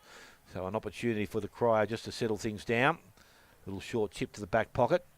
Number C, Grubb, did you see what it was? Can't get him yet. No, that's all right. So he goes to the back pocket. Umpire must have called that it didn't travel far enough. So they've been asked to play on. They go back towards centre wing. Green had the ball taken out of his hands. It goes to the front of the contest. A strong tackle, but I think it may have been in the back. Umpire says no, it was a good tackle. We're going to have a ball up to take place in between centre wing and the half forward line for the Winchelsea side. So Fuss doing the work now. Ball is thrown up as the siren sounds to end the first quarter here this afternoon, and it went just over 29 minutes. The goal kickers for the Corio side is Cornwall, Burns and Stewart, all with one each, and for Winchelsea they are Brown and Smith. So at quarter time, 3-1 Corio lead Winchelsea 2-3. Take a short break, come back with second quarter action here from the Corio Oval. You're listening to 94.7 The Pulse, your home of local football.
Now I've got no idea which way is the wind blowing. So at 3-1-19 to 2-3-15, 4 shots to Colac, 5 to Winch. Even first quarter? Yeah, well, I don't think Colac are playing. Maybe I'm at the wrong Did ground. I say Colac? I think it might be Corio. I've got Colac in the mind because I was just noticing that Bell Parker in front of them in GFL, which pleased ex-player Dale Smith very much. Yeah. So we'll go back to the Corio-Winchelsea game, Grubby. All Even right. first quarter? Well, I'll tell you what, it was even, but it was really entertaining. I think the thing that stopped Corio from probably being a couple of goals in front was the fact that their turnovers again. I know I asked Darren Bennett in the interview about his turnovers, and he said it was a problem. They came out of that back line looking $1 million, and they just put it down the throat of Winch a couple of times, a couple of out in the falls, and Winchelsea probably should have had a little bit more, probably a bit more score on the board with the way they went in forward. There was a free kick paid to a Corio bloke right in the last line of defence, and that free kick should never, ever, ever have been paid. Because the Winchelsea bloke, as you called it, handballed it, it should have went bang right through for a Winch goal. So they're playing making a couple of mistakes going forward, Winch. When Corio come forward, early they look good, but then the Winchelsea defence really, really tightened up.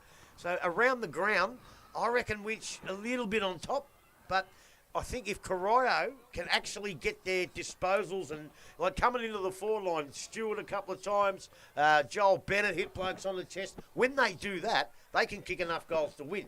But if they can't get that right, I think it's going to be really, really close, but it's entertaining. As I said in the call, there's about a dozen free kicks and a few that we thought may have been paid. No dissent, no abuse. That's what we want. Both sides have been disciplined. One probably undisciplined act, go a free kick away down in the corner. I reckon Darren Bennett's probably talking to him now, so we don't need that stuff. Yep.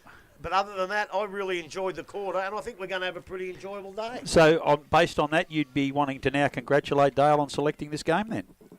Not yet. It's only quarter time. Look, it's only quarter time. Winchelsea, look, I had a look at it. I think Callum Brown hasn't done a lot, but he's looking dangerous. He is. He's presenting very well, as they say in the classics. Jackson Smith, I actually wrote a few of his down. Jackson Smith, 1, 2, 3. Well, he's had half a dozen touches. I thought he had more than that, but I might have missed a couple of early ones. O'Hanlon's playing pretty good footy. He's probably had the same. I think I've got him down for... Yeah, he's had 5. So, look, he's played pretty well.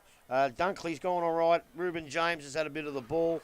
And over at the Corio camp, Joel Bennett, he's had 1, 2, 3, 4, 5, 6, 7, 8 possessions in the first quarter. Effective? Well, I counted a couple that weren't really, but it went forward and Corio benefited from it. So I'll call it, if they don't benefit, I don't write it down. But yeah, effective, probably 7 of them out of 6 out of 8, I reckon. Luke Cornwall's been all right. Toby Bennett's been okay. Dale Peters pretty strong down there, and there's a couple others who look all right, but they've got to improve.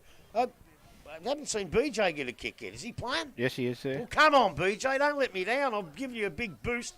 I must say, too, I listened to the show this morning. Fantastic show from the hashtag boys. Just a wonderful show. Spider was brilliant. Stolke on his way back, great. And unfortunately, Mitch turned up. He said some very uncomplimentary things about you, Grubby. He said some very uncomplimentary things about a few people, don't worry. Righto, we're almost set to start here the second quarter at Viva Energy Oval. The second quarter, brought to you by Buckwheats Entertainment Centre. How's things? 94.7. We are back at Viva Energy Oval. It's the second quarter. It is the Buckley's Entertainment second quarter, and Winchelsea trail 15-19. The ball's in the centre of the ground, and we're going to see Maloney and Green, who had many very strong ruck contests in the first quarter. Maloney's a reasonably well built. Green is a strapping beanpole, but my goodness, has he got a motor? He's been going the whole quarter, Dale. Well, he won't be doing that for 4 quarters, mate. As I think I agree with Grubby. At some stage, they're going to have to bring Stewie up just for 5 minutes to give him a bit of a cutout and give him a spell. Because if he's expected to do it all day as a young kid, I'm telling you now, it won't survive, and they'll need some help. Got a pair of Bennetts in the centre circle with him at the moment. Umpire just clearing some players and spectators off the arena, almost ready to start And, this is going to be a pretty vital start to see who can get the ball out. But both Bennett's in there this time. That'll help Corio. Dale, call away. Umpire throws the ball in the air again. Both ruckman hands on it. And again, it come down, picked up there. They do well through Maloney. Tried to work his way through the contest. Great to see. How good are they going? Yeah, no, did all right then because he did try to force his way through. Good kick by Bennett. Goes out wide. Marcus taken out there. And again, this is Blaine Sharp. He's going to look to go forward and long and quick into the forward line over the top. Oh, Mark wasn't almost taken, but it's going to hit the ground. Again, they work pretty hard to keep the ball in there. Umpires allowed things to go. There's BJ. Got his touch, and the umpire's said he's going to be tackled, brought to ground, and there's going to be a ball up to take place. May just have missed a push in the back there, I think, but it's in the middle of the pack, so maybe he's a lot closer than I am, Daniel. So the ball thrown up again by the umpire, and this time tapped down by Maloney. Gets the ball over the top, and it works forward, but again, no clearance from the contest. Now Winchelsea through Copeland. Copeland goes into the forward line. That's well done. Ball picked up Tucker. Handball outside. Running player. Come off the end of his boot, so he's made it hard for himself. In pursuit is Edwards. They both work towards the boundary line. Edwards has done nicely so far, and will get the ball to and over the boundary line, and we will have a throw in to take place. I like him, Edwards. He's done a couple of nice things, and I tell you what, I'm just so glad to be here watching a great game of footy between Colac and North Geelong. Yep. So ball thrown in by the umpire. We've got to give him a go one day, Rob. And ball comes in front of the contest. Bennett goes to Bennett. That's Toby to Joel. Joel round the boundary line. Kick. Budavalis makes sure that doesn't travel any further and taps the ball over the boundary line. We'll have a throw in to take place on centre wing. Dale, I bet you're thrilled to bits that Bailey Cale isn't here today. Absolutely. Speaking of Colac, he's gone up there to Thank God play for that. the Imperials, I think. Ball's going to be thrown in on the centre wing. Members side of the Corio Oval. We've got to get back to Thompson soon. But what's his name? Yeah, O'Hanlon sharks the tap. He handballs away into space, but Corio are first onto that space with Edwards. He can't get control of the ball. Goes out to Sharp. Sharp kicks it straight into a teammate. Wobbles towards the boundary line, but it's Forsman for Winch. Kicks it forward. The umpire has seen an infringement, and it's Foss who was deemed to be held by Kenyon. And Foss for Winch will shoot for goal. Is he from Possibly. South Barwon or Grovedale? Probably South Barwon. He kicks low into the forward line looking for Tucker. He can't quite hold the ball. Cotter gets it for Corio. Hand passes very cleverly over to a teammate. He can't win the ball forward. Oh, that's a little bit of luck there. The ball's kicked quickly down the line. Looking for Curick. Curick is held a little bit by the umpire. He's got hold of the ball now, trying to burst through his tackles. The umpire said that is holding too long, I should say. Budavalis is going to get a free kick for Winchelsea. Curick is still speaking to the umpire. I'm not quite sure that... he must be being complimentary, otherwise it'll be 50. So Maloney's under these, but coming over the back of the pack, and Caleb Brown takes a magnificent mark at the back of the pack. So it's Brown now. Pops it onto his foot, kicks it forward. Maloney, who was in that contest, quickly ran forward, made space, and he will now line up for a shot at goal. He'll probably kick from about 46 or 7 metres if that line's in the right spot. He's almost directly in front. If he's successful, this will put Winch in front. That'll be the first time for the day they have been. If he can hit the sweet spot on the foot, it's Maloney, the ruckman, who's done a pretty good job so far.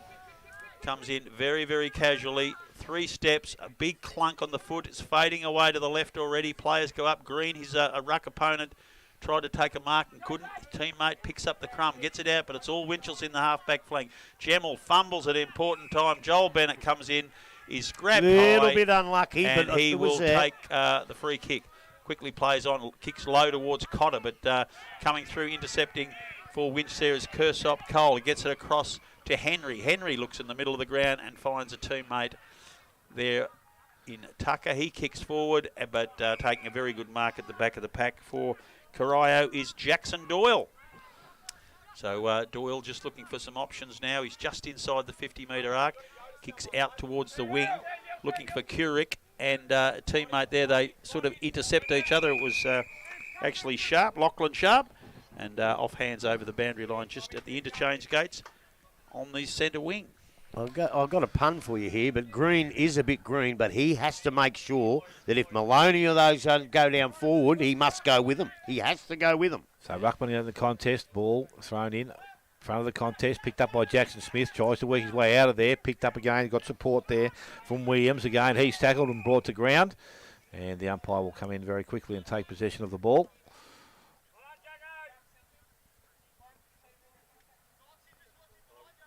So Green works to the front, ball tapped out the back. Again, it's going to be Winchelsea to emerge from the contest, tackled very quickly, and again, no prior opportunity there. Was there? No. He actually took 2 steps. Yeah, I don't know whether Now, prior.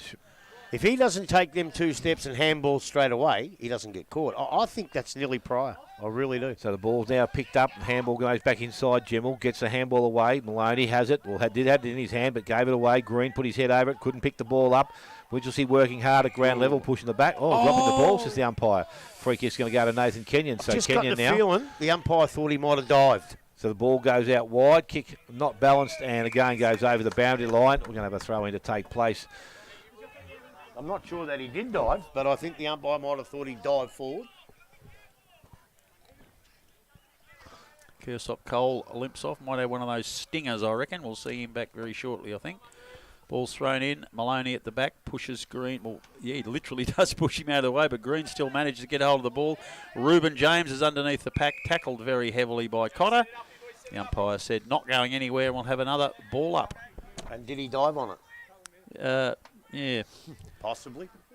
Anyway, Green and Maloney. Maloney gets a good hand on it. Can't break through the tackle. Cornwall's got hold of it. He's grabbed also. And we're going to have another ball up. Still right in front of us. We're literally 10 metres from the action here. It's as close as you could imagine. Oh, I love it. I can see him. Yeah, so can I. It's really good. Maloney gets a slap on it, but we've got an infringement at the back. It's Jackson Smith who's going to take a free kick. It was deemed that Cotter was holding him while the Ruckman were contesting that. Jackson Smith plays on very quickly. No. Plays on, kicks down the line. Coming out, trying to take the mark is Brown. He's had another attempt, but couldn't quite hold it. Some clever little tapping there, volleyball style, to get it to someone loose, but no one can get away. And it's Jackson Smith who's followed up after that kick, lays the tackle and holds up play just inside their 50-metre arc. They 4 points behind they are. Maloney gets it down. Reuben James runs onto the cup, trying to pick the ball up, can't. Toby Bennett comes out, pushes him out of the road, tries to get it outside of the pack, but the ball's not going anywhere. And again, a ball up, this time right on the arc. Winchelsea 50 metres out from goal, trailing by 4 points with 7.5 minutes into the Buckley's Entertainment second quarter. Ball thrown up by the umpire. Maloney taps the ball, and a good tap forward. Running onto it is Bennett, slipped over. Oh, was probably taken a little bit high. The second one, he got 2 of them. I thought the first one was definitely there. Didn't quite see the second, but it's going to be Joel Bennett now from deep in defence with a free kick. Sneak a 50. Copeland standing the mark. He's called a play on now by the umpire. Gains some ground. He goes, kicks long, back towards centre wing. Mark not taken. Ball comes to ground. Again, picked up there. Curick got the ball. Now there's a push as the umpire. It was a little one too. I thought he was going to get away with that. And the free kick's going to go to Henry. He goes back inside to Williams. Williams now with the ball. He's looking to go straight up the ground. Has an option out there now. Goes in that direction. O'Hanlon takes the mark. Wants to swing and go. Goes now and goes quickly. Back into the forward line. Going back to the flight of the ball. Good strong mark once again. And that is Tucker, I think. And he's going to go back and have an opportunity to kick his first goal of the afternoon. I'll be very happy, Butch Shaw, because he spoke to me. It's Caleb Brown. It's Caleb Brown. Yeah, it is. Yeah. So he's marked well in this second quarter. Yeah. Started strongly, and his kick at goal didn't take too much time there, and he has missed 1 goal, 1 now to that player. 2-4 for Winchelsea. 3-1 to Corio. Second quarter action. We have gone 9 minutes. You still think Butch Shaw's happy? I was going to say Butch Shaw's very happy. Would be happy with Braden O'Hanlon. Talked that the thing was he just slapped it on his boot, a la Matty James, but he's really looked for teammates today and been helpful. As the ball's gone up the middle of the ground, it's Toby Bennett, the left-footed Bennett brother, kicks long to centre half forward, punched away by 2 Winch players. They both hit the deck, and that leaves Kyle O'Toole loose. He has a quick shot at goal, but unfortunately for the Devils has missed. They go to 3-2-20, Winch 2-4-16. We're 9.5 minutes into the Buckley's Entertainment second quarter here at the Viva Energy Oval. Gee, I think the handball was on then. He was out 10 metres clear. So ball in short, goes to James. James further around the boundary line. Forsman comes up at the ball. May have just got it just inside, I think. And the ball now has gone over the boundary line, so we'll have a throw in. Was that BJ should have handballed it too? I reckon they're having a goal kicking contest. Yes, I think it was BJ running down there on his own. It was. Yeah. Come on, Kyle. So umpire now throws the ball back into the field of play. Stewart's now gone into the ruck, so it's a little bit of a change for them. Bit more presence around the contest. He gets down, picks the ball up, great hands, goes to Bennett quickly onto the boot, wobbles one towards the forward line. Good spoil from behind. Ball hits the ground and will run towards the boundary line. Picked up. They try to keep it in play, but unfortunately has stepped over the boundary line and a ball in will take place. Grubby, I know we've talked a lot about Mark Stewart's age, but how good was that work to get that ball out to Bennett? Oh, yeah. He is quality. Good at, yeah. Did you get a Werribee score? No score from Werribee, but I'll follow up again while... The ball thrown back into the play now. Stewart and Maloney go at it. Ball comes out the back. O'Toole, I think it is, was taken in a tackle, brought to ground. Umpire said no prior opportunity. And the ball goes back to the umpire. Another ball up to take place. Again, Stewart, just as we said, doing a little bit of work to cut out the young ruckman who's been doing it for some time. Ball is thrown out. And it's been taken in a quick tackle again. Similar position to the last one, so another ball up to take quickly place. while we're clearing the deck, North Geelong 1 goal 6, East Geelong 5-7 37, and Thompson 6-7 43. Belmont Lions 1-3 10. They're the only 1-3 9. They're the only scores we have at this stage. So Stewart takes the ball out of the ruck contest, and he tried to kick the ball towards goal, but he's been pinged for incorrect disposal, and a free kick will go to the Winchelsea side, and it's going to be cleared away this time by O'Hanlon. Nice looking kick finds Williams. Williams has a Reuben James running down further afield towards centre wing. Didn't take the mark, so it's picked up by Edwards. Went back inside. Went back and got some assistance now. Goes to Green. Green gives the 1-2. They're looking to go back to Green. He does so now. Maybe getting putting themselves under a bit of pressure. Got the handball away, but only as far as James. They turn the ball over once again. Goes back towards centre wing. That's a good strong mark. And possibly 50 metres. Possibly could have been. And that was Tucker that's taken the mark. Oh, dear. Yeah, they missed that one. Yes. So Tucker now with the ball. Is looking to bring the ball further down the field. Goes. Now a free kick has been paid this time, and it's going to go to Winchelsea once again. And it's Foss that has the free kick. So Foss now gets the ball. He decides to go long into their forward line. So going across the mark, Brown tried to fly for the ball, goes in the hands of Copeland, runs towards the boundary line, puts it round his body, back towards the goal square. Oh, and just the wrong side of the post through for a minor score. So Winchelsea now to 2-5. Corio lead, they are 3-2, and we've gone 13 minutes, second quarter. Yeah, Reuben James did a very good job. He dropped that easy mark, but he was involved in that. Winning the ball back for his team. He very tenaciously went after it. Made the backup to a very bad error. So BJ O'Toole now with the ball. Kick round the boundary line. Got some good carry on the ball. Gets over the top of the contest. But has gone over the boundary line. So we're going to have another throw-in to take place far side of the ground. Nothing there from Bellpost Hill yet, Grub. Yeah, Bellpost Hill at 58. Werribee Central's 21. East Geelong 35. North 0. And Thompson 4-5-29, Belmont 1-3-9. Ball's thrown in. Stewart is in the ruck. He takes the ball but can't get it away from the pack. A quick little flick out there from Blaine Sharp to a teammate. Slapped forward, coming out is Couric. He tries to get around an opponent. He's tackled. The umpire has deemed he has incorrectly disposed of it. And Winchelsea will take the free kick in the back line. Looks like, no, it's not Foss. He's further down the ground. It's a long way away. Can't see it. Quick little kick into Jackson Smith. He drops the mark, but butters up very quickly. Hand passes to a running Williams. Williams has got time to steady and kick long into the forward line, looking for Brown, who's had a really big quarter. Can't hold the mark. Copeland comes through very well. Brown again butters up. He's pushed forward. Gets it out towards Copeland again. Coming over the back to Corio. And they manage through a few handballs to finally get it out. And Jackson Doyle relieves for them, but intercepted again by Winch. Coming through very quickly for the Blues. Kicking forward is Rogat. Gets it down forward. Quick little kick forward by them. Copeland punches the ball out wide. Brad McKenzie's come down from the back line. He's tackled. Can't quite get away. His teammate there in Tickner Kicks it across into the forward pocket. Brown comes out again. Controls it beautifully with one hand. Snaps across his shoulder into a key forward spot over the back of the pack. Brad McKenzie again. Ball's knocked out of his hand. O'Hanlon grabs it. Kicks it back to a hand pass back to Tickner. Tickner drops it up into the square. Flying high. That's a mark. But the ball's gone over the pack. A heap of hands, and it's Tucker who remained grounded. And the ball fell in his arms at the back of the pack. And David Tucker will line up, kick straight through the middle, and for the first time today, the Blues are in front. 3-5-23.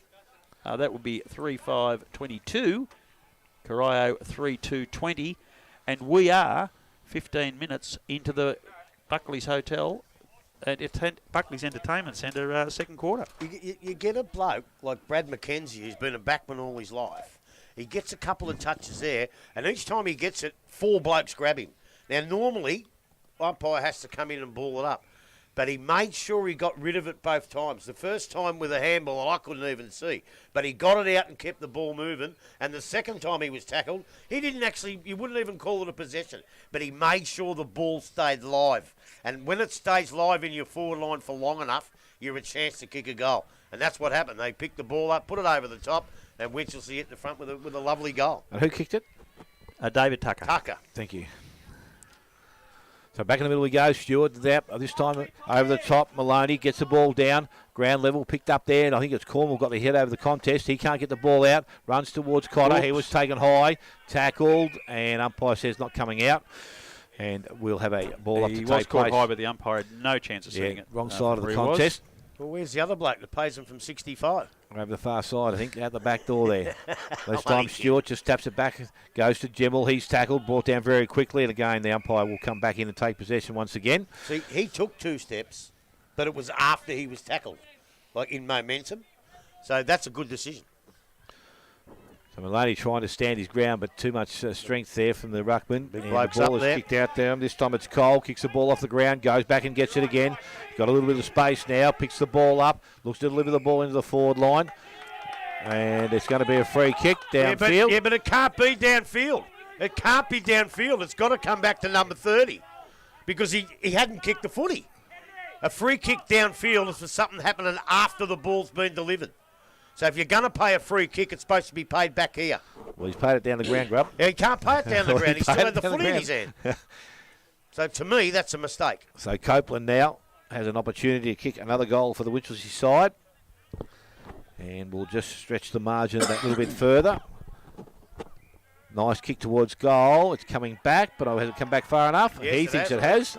And so will the umpire. And it's through for a goal. It's his first goal of the afternoon. Copeland with 1, Winchelsea with 4 now. So 4 goals, 5. And they lead Corio 3-2. And we have gone just on 18 minutes, Grub. That's discipline they were talking about. Well, I'll be running that one past Steve Keating because there's no way known in the world it's a down-the-ground free kick. The incident happened before he got rid of the ball. So you either call advantage and play on or you give it to this bloke. And the other one up there before, the bloke was standing on the mark. They give the ball back, so he went 5 metres to his left to get it and then took off. That's what we were talking about before the game. This gives him no chance. You've got to go back behind the mark. So another ruck contest, ball comes out. This time Joel Bennett takes it on his own bat, goes forward, goes long into the forward line. Kick out in front of his teammate there in Burns, but it ran past the ball. He went back and collected it. Handball goes back inside to Bennett, continue to run down the ground. Time to steady, runs towards goal, and he's finished off nicely. Joel Bennett has got his first goal of the afternoon, and when a captain needs to lead, he's done it very nicely. 4-2 now to the Corio side.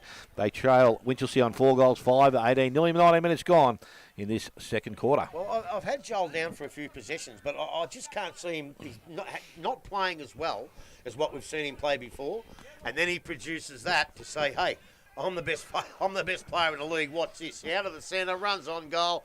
I know you can't do that all day, but for Corio to win, he has to do it a little bit more often today. I know it's hard to say that about him, but that's just the truth of the matter.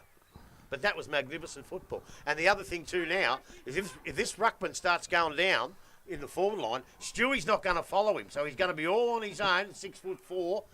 Thank you very much. They've got to find someone else to grab him as he comes into the forward line.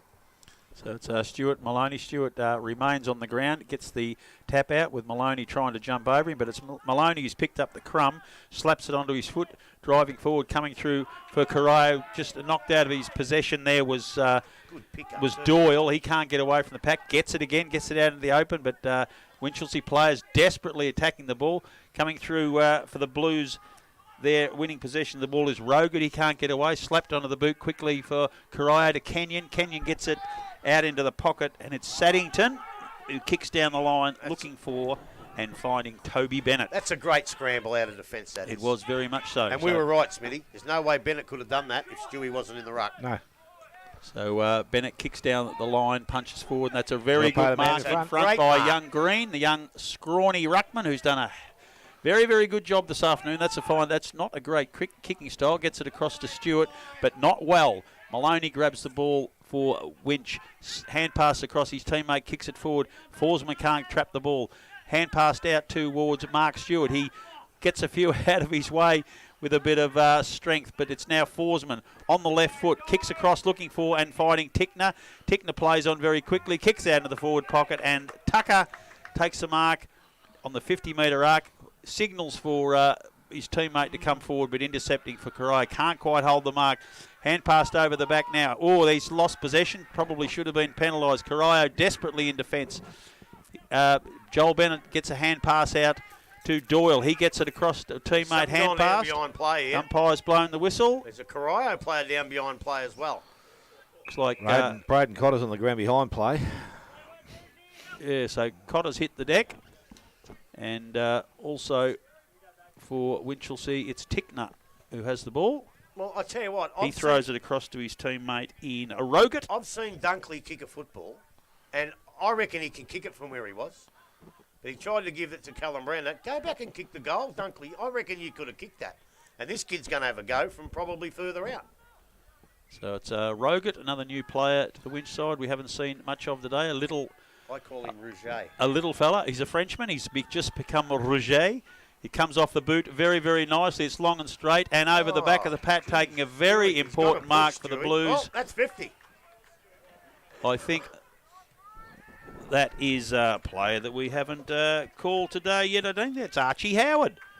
That's a very fine mark. He must have been on the bench a bit, that young fella, because he's taken a good mark and kicked Winchelsea's fifth goal. 5-5-35.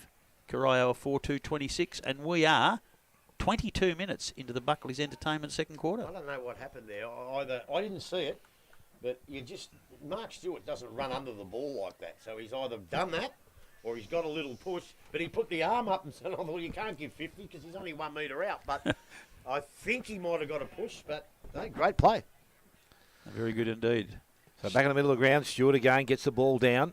It's going to be kicked up. Maloney goes out wide. O'Hanlon couldn't take it cleanly. Picked up. Cotter got the handball. It was intercepted, kicked off the ground, ends up in the hands of Williams. So Williams will be able to turn the ball over and come back the other way.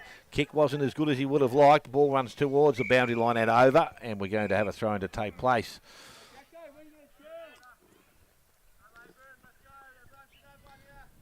Still forward of the centres for Corio.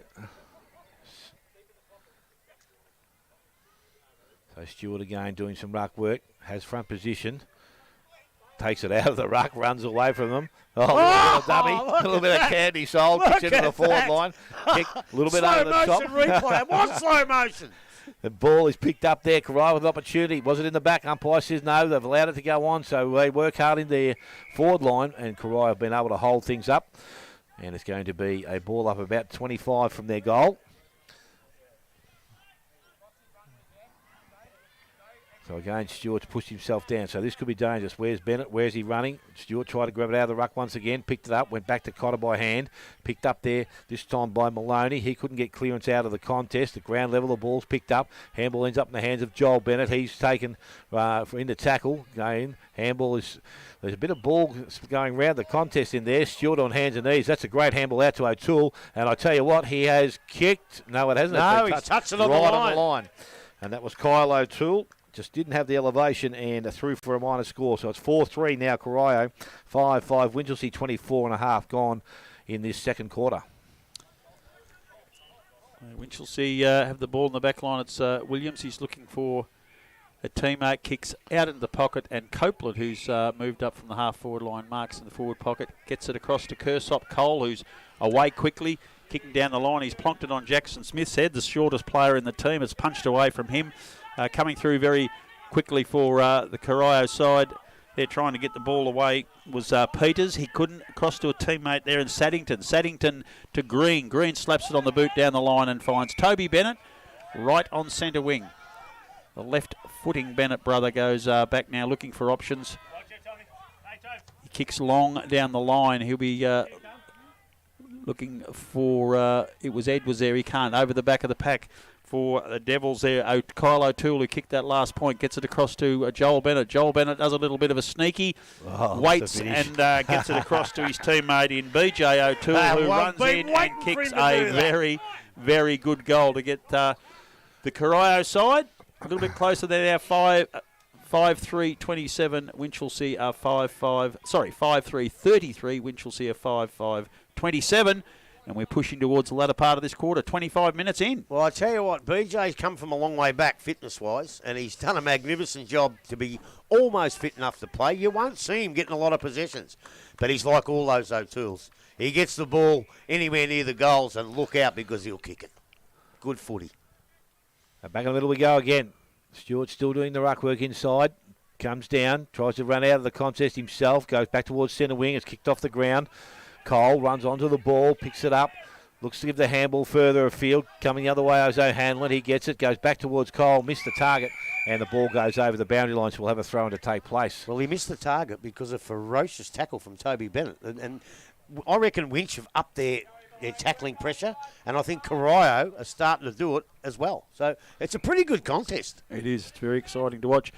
We've got Maloney, young fella in the ruck against Mark Stewart, a Neville Whitley medalist, the very first one many, many years ago, and he's done a very good job this quarter, Stewart. Maloney this time gets it across to a teammate, didn't pick it up, tried to kick it off the ground. That was Kersop. Cole made a mistake, lost possession, but he's butted up, trying to get it back for his team. Can't get hold of it, lays a tackle.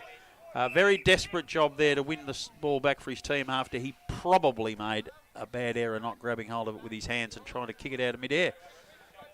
So we're back on ball up there just inside the boundary line, right here on the centre wing.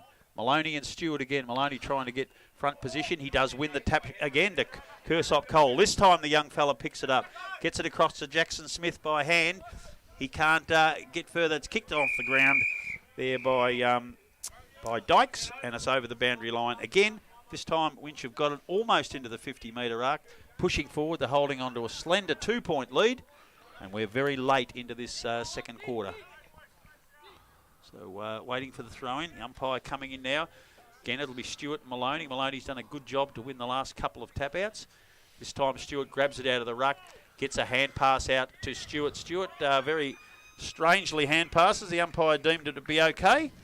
But comes across to a teammate as the siren sounds for half-time. Winchelsea will take a 2-point lead into the half-time break. 5-5-35, Corio 5-3-33. Goal kickers, Dale. Yes, goal kickers and all individuals for the both sides, and it's Joel Bennett with one, Cornwall, Burns, O'Toole, BJ that is, and Stewart, all for Corio, and for the Winchelsea side, Brown, Smith, Tucker, Howard and Copeland.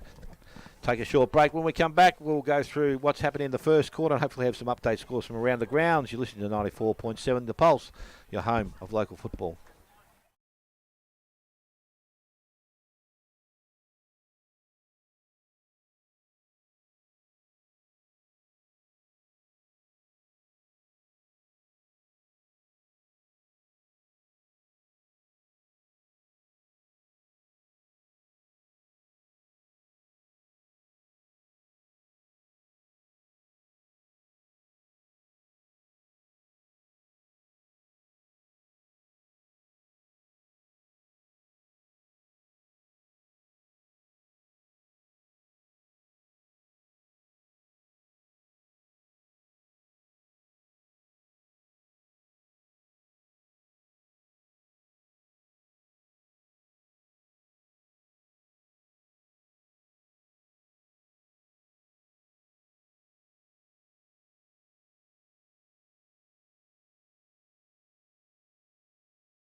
GDFL football action.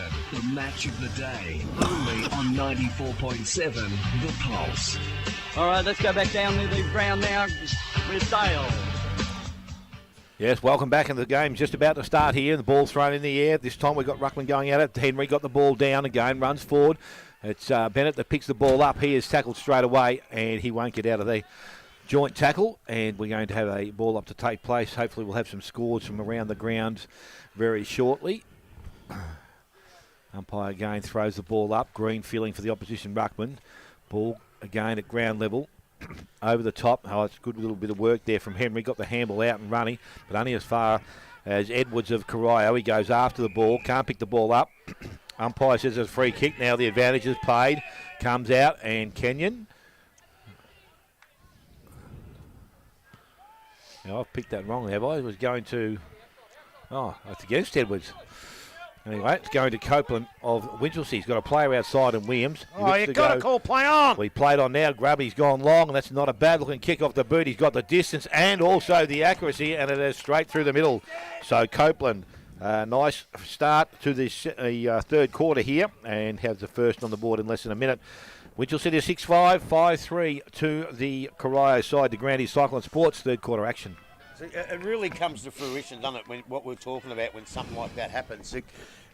The Winch bloke took 5 steps before the umpire called play on. He ran into an open goal pretty much.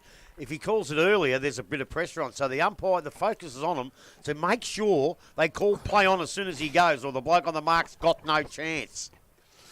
So the ball back in the middle. This time O'Hanlon gets the ball out of the middle again. They go quickly back into attack. Coming up, Brown up over the top. Had one hand on it but couldn't complete the mark. Ball comes from the defence. Kicked outside. That was Box. Got a little kick forward. Ends up in the hands there. Sharp looks to come back inside. That was a nice bit of play. Needs to finish. Kick a little bit too much on it. McKenzie couldn't take the mark. Out the back. Goes towards O'Toole. Also Williams on hands and knees to Budavalis. He gets a kick away. Curic goes back after the ball. Hands and knees got the handball away. Went to Cotter. And hands now of Burns. He was tackled, brought to ground. And the umpire says there, no prior opportunity. Ball up to take place in the 50-metre arc.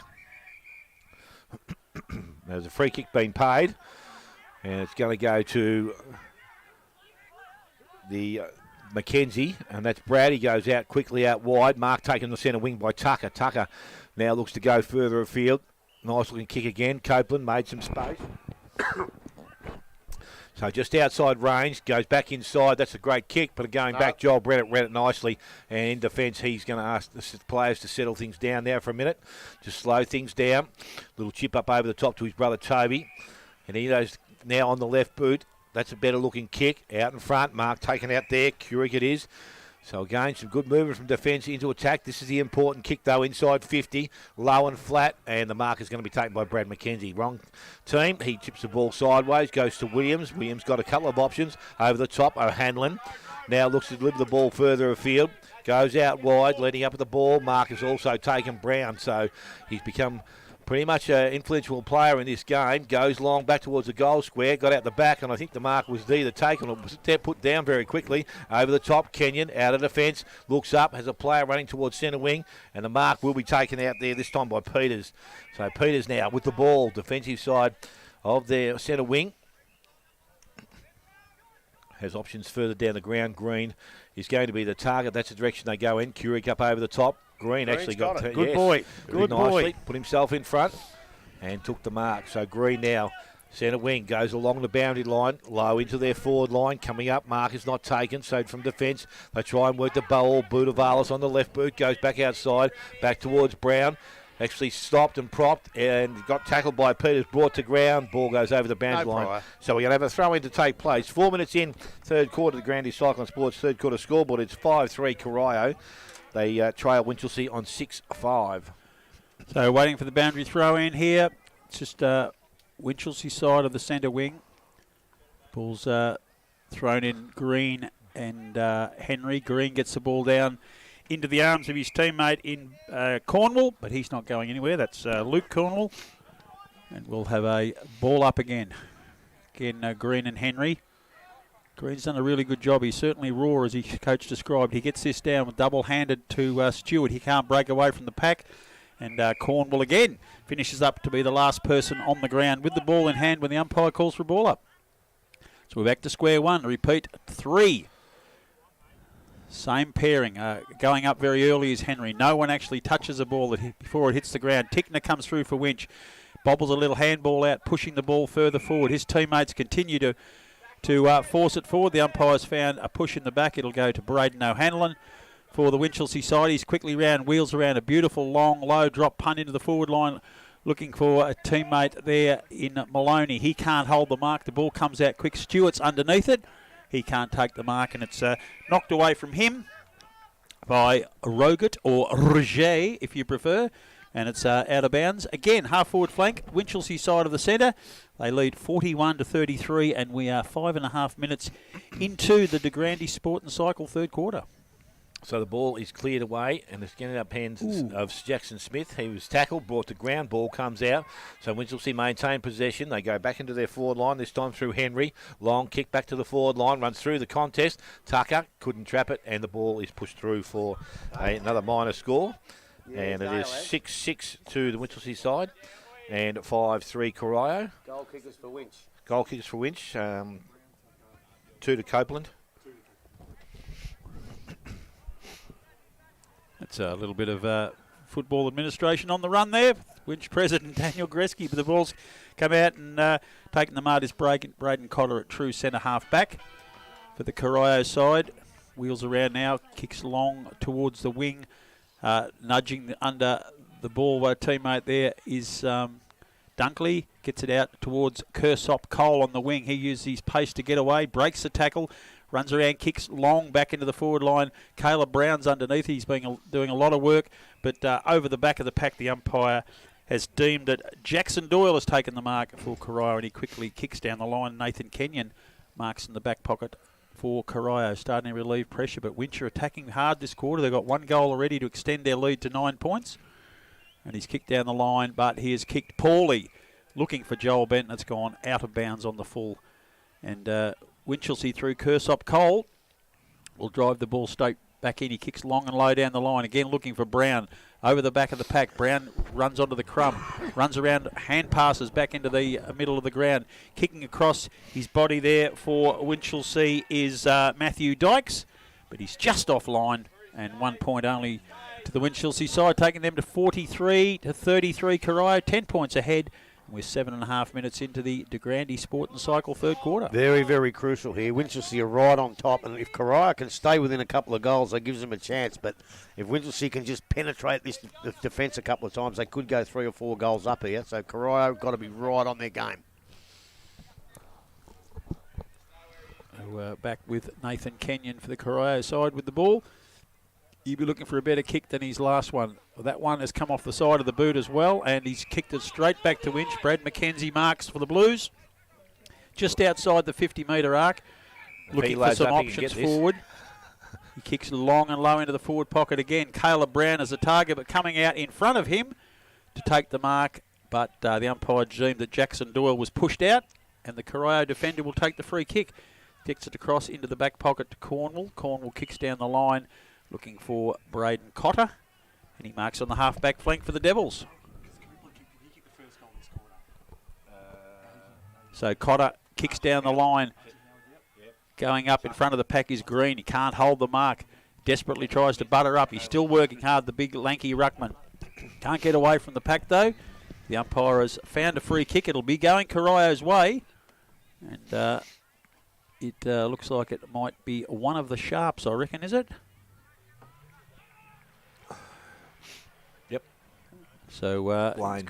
He's got the ball on the centre wing. Blaine Sharp it is. Maybe not. Kicks down the line. Another low pass, and he's very effectively finds a teammate. He kicks back into centre half forward, looking for Brad McKenzie. Intercepts in that marking contest with Peters. Ball comes over to the back of the pack. Corio trying to get it back. Peters has got it again, but he's immediately tackled. Ball bobbles out of his hands to Foss. Foss hand passes to someone who's immediately tackled. Kersop Cole has finally released the ball. He gets it out in the front of Caleb Brown. He kicks the ball running to the effect of Copeland, but coming out defending calmly for Corio is Robert Cornwall. He kicks the ball across the line looking for Joel Bennett. He elegantly lopes after it, gets Tickner offside, gets it back to his teammate there in Lachlan Sharp. He kicks it in the middle of the ground and finds Blaine Sharp. So it's Sharp's forced to play on, kicks it back, and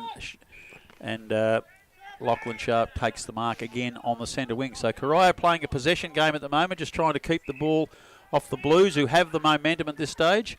So Sharp kicks into the middle of the ground, but Caleb Brown has drifted down from the forward line, and he takes a relieving mark just inside the centre square at the back end. Kicks long and low, looking for and finding Foss. And Foss, who's been a very effective player this afternoon as well. He kicks down the line, and running through there to take the mark for Winch is Manick. He kicks into the forward pocket on a nice lead, and out comes Maloney, who is not rucking so much this quarter. He's played pretty much the whole quarter as a forward. And he's now got a shot. It'll be a very, very tight angle. He's right up against the boundary line. He kicked from about 40 metres out, perhaps a fraction more.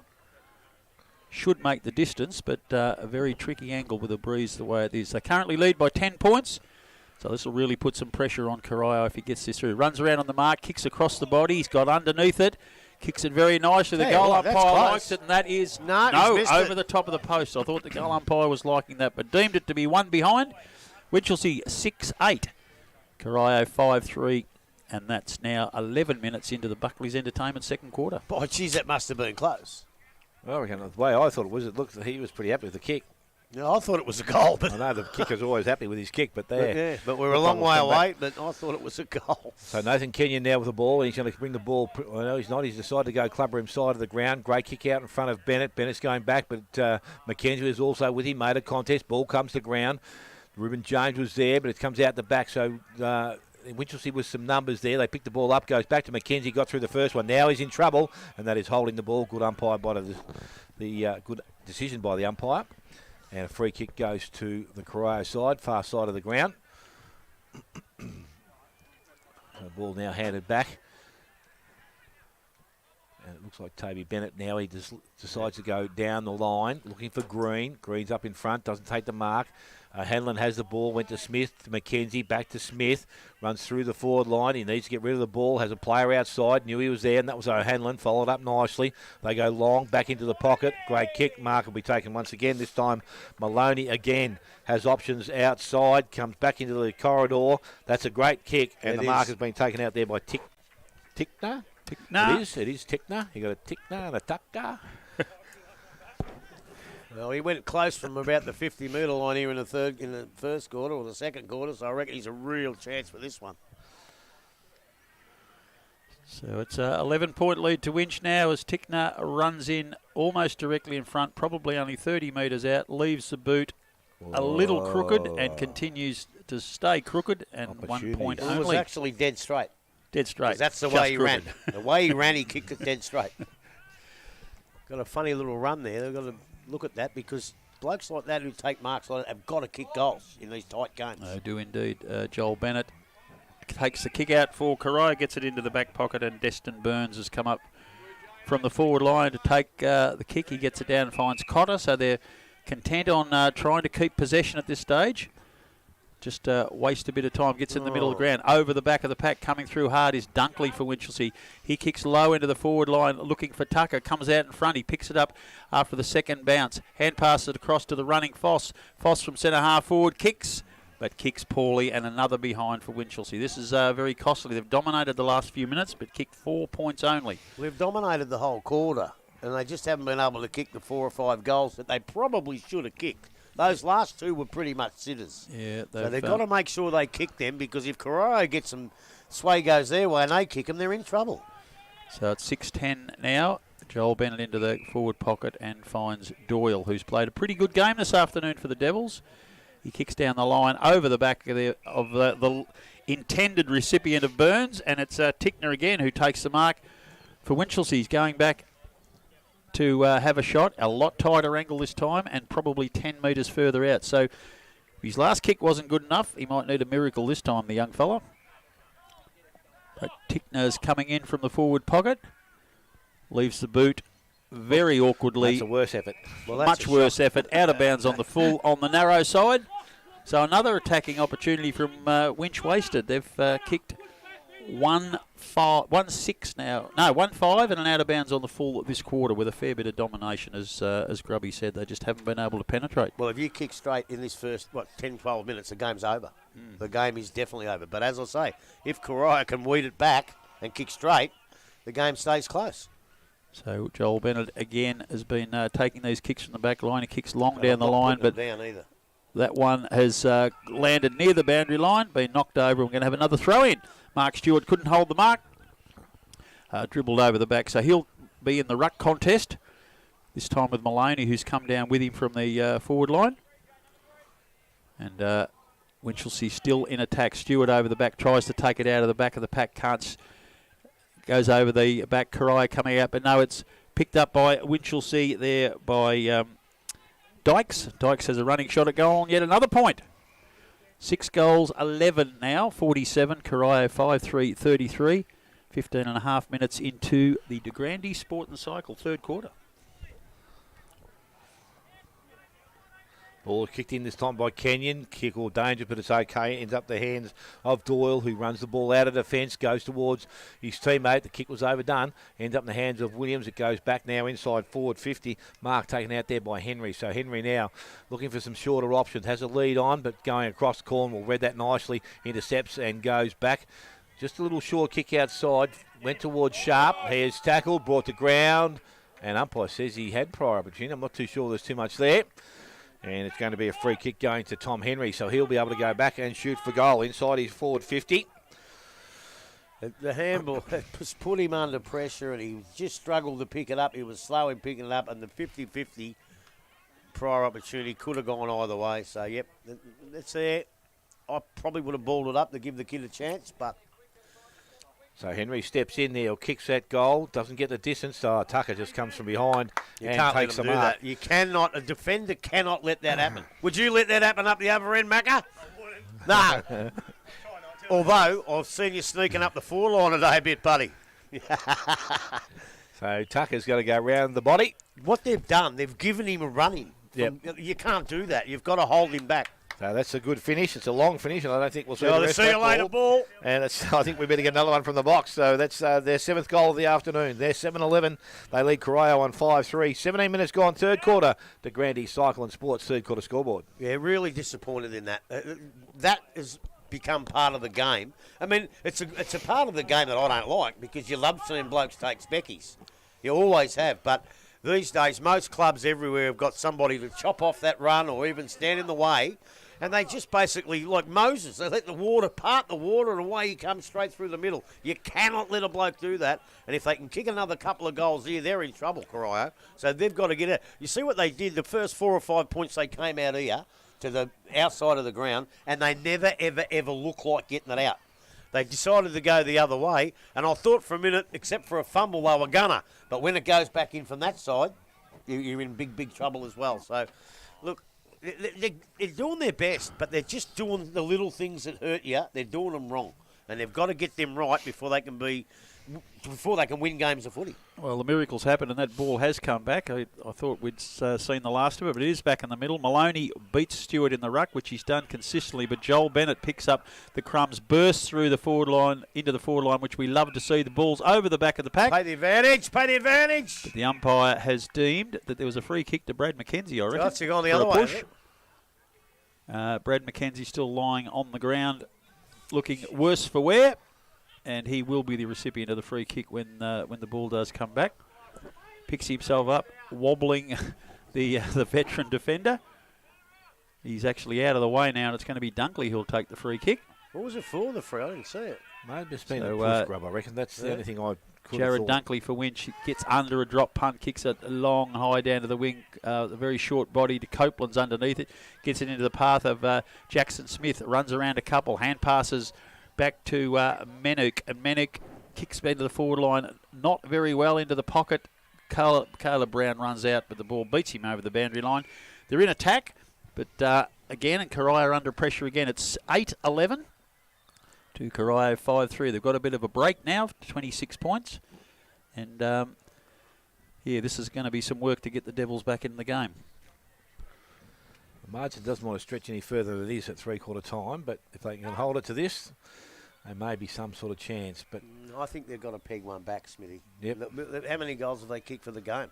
No, they've fixed up. I thought it was only 7. It's It's 7-11. 7-11, Corio not have only 8. kicked 5. They don't want to go 5 down. No, 4 down. so They've Stewart got to takes, peg one back. Stewart takes the ball out of the contest, but it goes back towards the goal square. Now, I can't even see it. Must have been Reuben James, was it? Reuben He's got James his has hands kicked in that. the air, so I'm going to put it down to Reuben.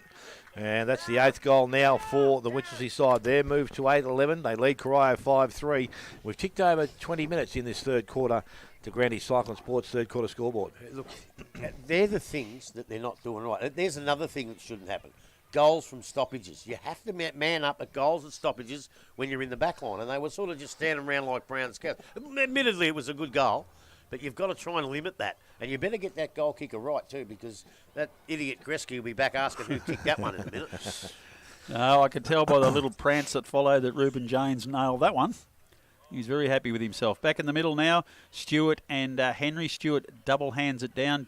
Joel Bennett is the recipient. He Got fumbles the one. ball, Aye. and he was grabbed. The ball did fall out of his hands. The umpire deemed that incorrect disposal. So Braden O'Hanlon laid the Get one tackle. more in the ear. He's the recipient of the free kick. Long drop punt into the forward line. Caleb Brown, the ball comes through his hands. Copeland runs over it as well. Doyle kicks out for the Corio side.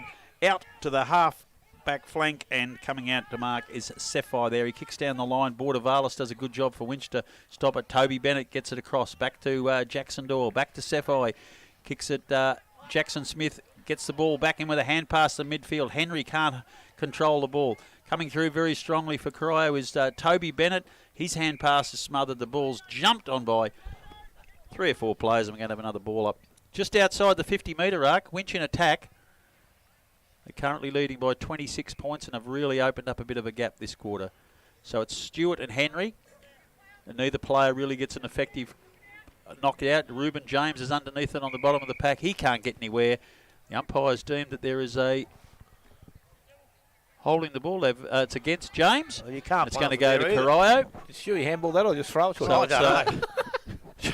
Joel Bennett kicks down the line. Can't be on quite the mark take anyway. the mark. Williams fumbles for Winchelsea. Out the back of the pack for Corio. Gets hold of it is Trent Smith. He kicks long towards goal. It's bouncing, but bouncing up in the air.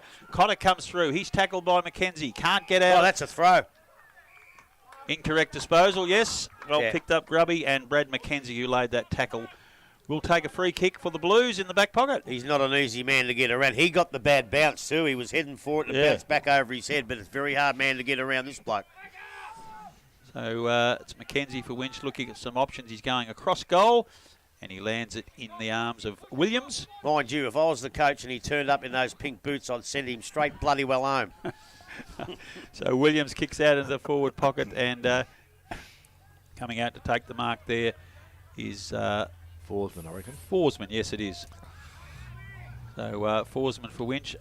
Wobbles round the man on the mark, gets past him far too easily. Kicks long down to the wing. He's looking for Copeland. No, it's Manu. Kicks, jumps over the back of the pack well before time.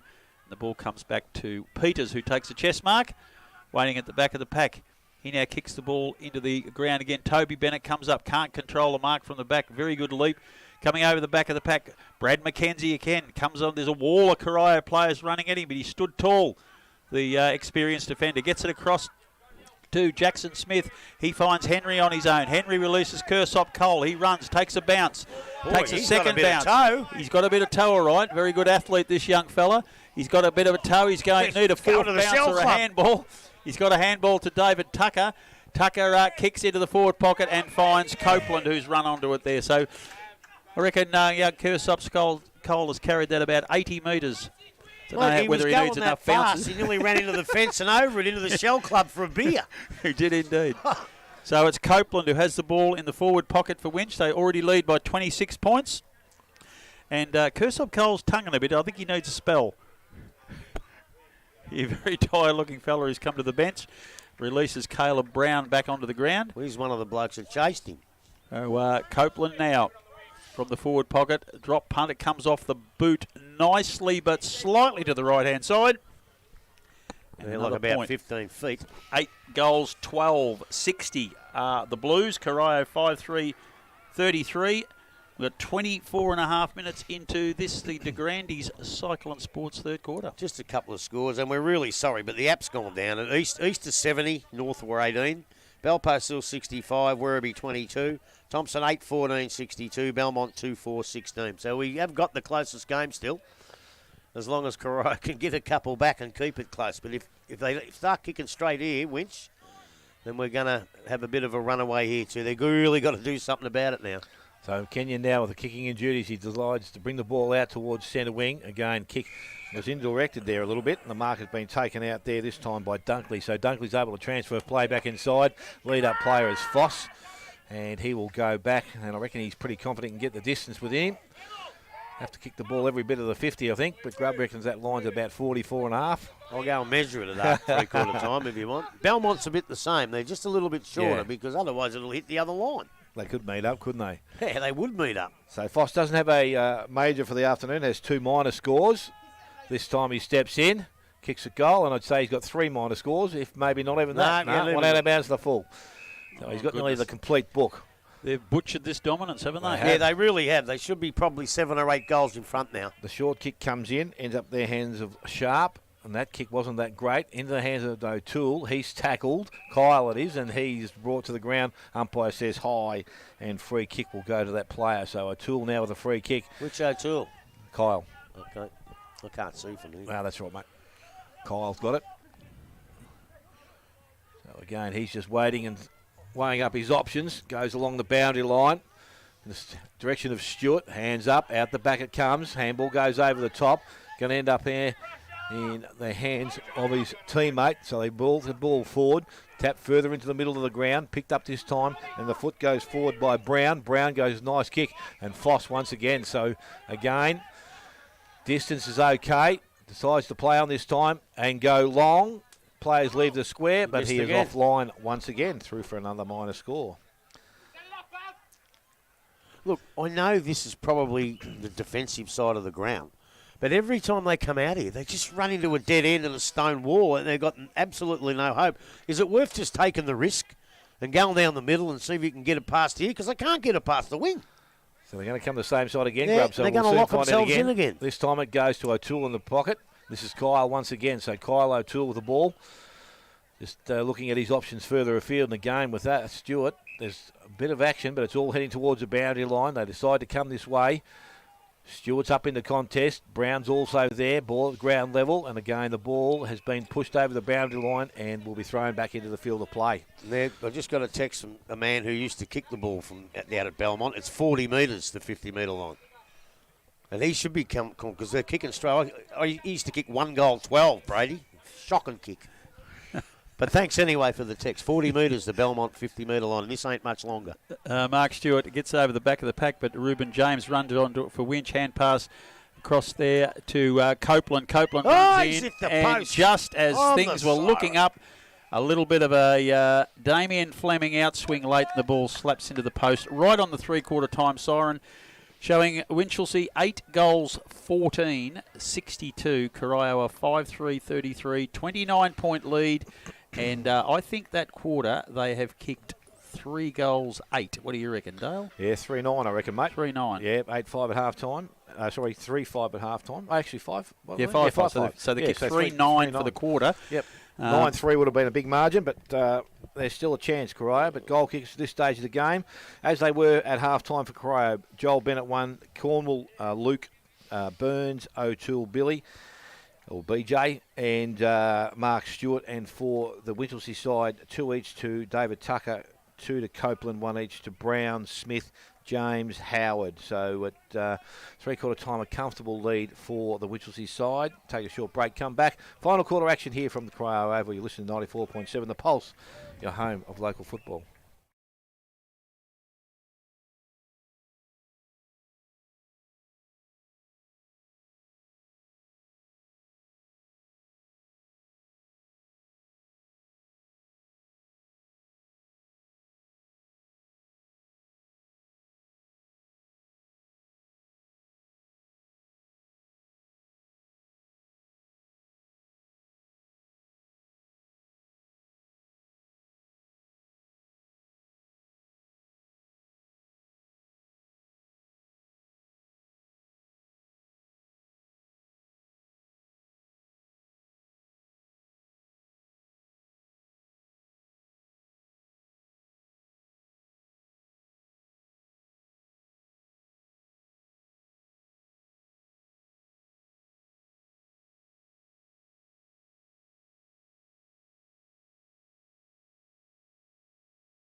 Morris Finance last quarter coming up here at Viva Energy Oval at Corio. Winchelsea leading 8-14-62 to Corio 5-3-33. Total domination of that quarter. The ball hardly got past the centre into Corio's area, and if it did, Brad McKenzie led a very solid defence. And Corio did not score that quarter, but Winchelsea wasted some opportunities. 3 goals, 9 for the quarter. Grubby, will it come back to bite them? No, it won't, because they're enough in front and they're playing well enough to hold Corio at bay.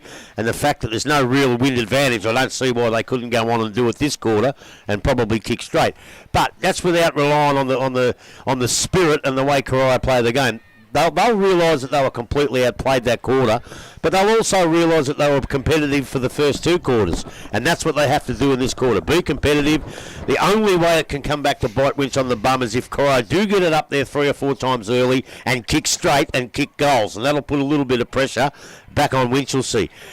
Look, I've changed my mind at this stage. I don't think the side that I'm looking at here at Winch can play finals. I've got to agree you were right and I was wrong. I don't think they can, but I think they can still improve a hell of a lot. There's a lot of kids out there that I think can play. Look, that quarter, you probably go for Stewart and Joel Bennett with pretty much the only 2 Corio blokes that touched the footy much. It was just unbelievable domination, and it should be probably a 6, 7 or 8 goal lead to Winchelsea. But when you look at the Winchelsea, Brown was all right. Jackson Smith again got a few touches. Rouget come into the game. Ruben James had a few touches. Kersop Cole had a magnificent run down the. He did a couple other things, but I loved his pace. But blokes like Tickner, Dunkley, and Copeland, they played well, but they kicked points. And really, against Corio today here, you might get away with it. But against some of the better sides, oh, geez, you've got to kick straight. And those blokes who can kick a football, they are good. It's just one of those days that they're just kicking shit. But if they kick, they can kick better than that. And hopefully they'll get a few chances in this last quarter to redeem themselves and put a few goals. But look, no, the total domination that quarter, and unless Corio can rise from the mud here, they're not going to get anywhere near Winch if Winch put on that display in this last quarter. Yeah, it was a very good performance. Clean in their kicking. The only part of the kicking game was bad was the last important bit at goal, but some of the kicks into position in the forward line were really, really effective. They were quite effective. So, thank you very much. It's nice to have that information coming back to help us out. I said Marnicky, but... Yeah, well, you were close. You were close, Dale, and I completely botched it, so I apologise to the family. Well, that's a turnaround, isn't it? That is a turnaround. Apologise to the family of Oliver Manicky. He's playing for the wrong side. He's playing for the wrong side. Who? Manicky. He should be out of foot rod flats. Yeah, should be. Manicky and Anarchy. He'd be easy to call out there. Righto, Manicky. So we're back in the middle of the ground. This is the Morris Finance final quarter. Major sponsors of the GDFL, and we're very, very grateful of them. The GDFNL, I should say. No, you don't have to say. Now we're back in the middle. Dale Smith take over, and there is the great Robert Nucky walking past, a legend of Winchelsea. He couldn't play footy, but was a brilliant tennis player. Don't know what that siren is, Dale. I don't know what that... Well, it's not my car horn. Might be an abandoned. Might be. Final quarter action here. As we said, the umpire about to restart the final quarter. Ball is thrown in the air, and we have the young green back in the ruck. Ball comes out of the contest. Picked up. Smith over the top. Goes to O'Hanlon. He looks forward. They've started well. Get the ball into the middle of the... to their forward line. Again, runs free. Picked up out there. Peters it was. Got the handball away. It's going to come back pretty quickly. Foss over the top. Goes back. And they've got to share the ball there. They could have. Ends up in the hands of Brown. Runs to the boundary line. Look to bring it across. It's worked out okay at this stage. Good smother back there. And again, ball will be brought out of defence. And the player doing that was Doyle. And he's been quite okay today. Goes outside to Bennett. And that was Toby. And the mark has been taken up there to young Burns. Now, he started the game well. He's probably been quiet in the middle 2 quarters, but a chance to get himself back into the contest. Goes quickly, goes long into the forward line. Williams can't complete the mark. Ball comes out the back. He's still chasing it, harassing it. BJ's got him.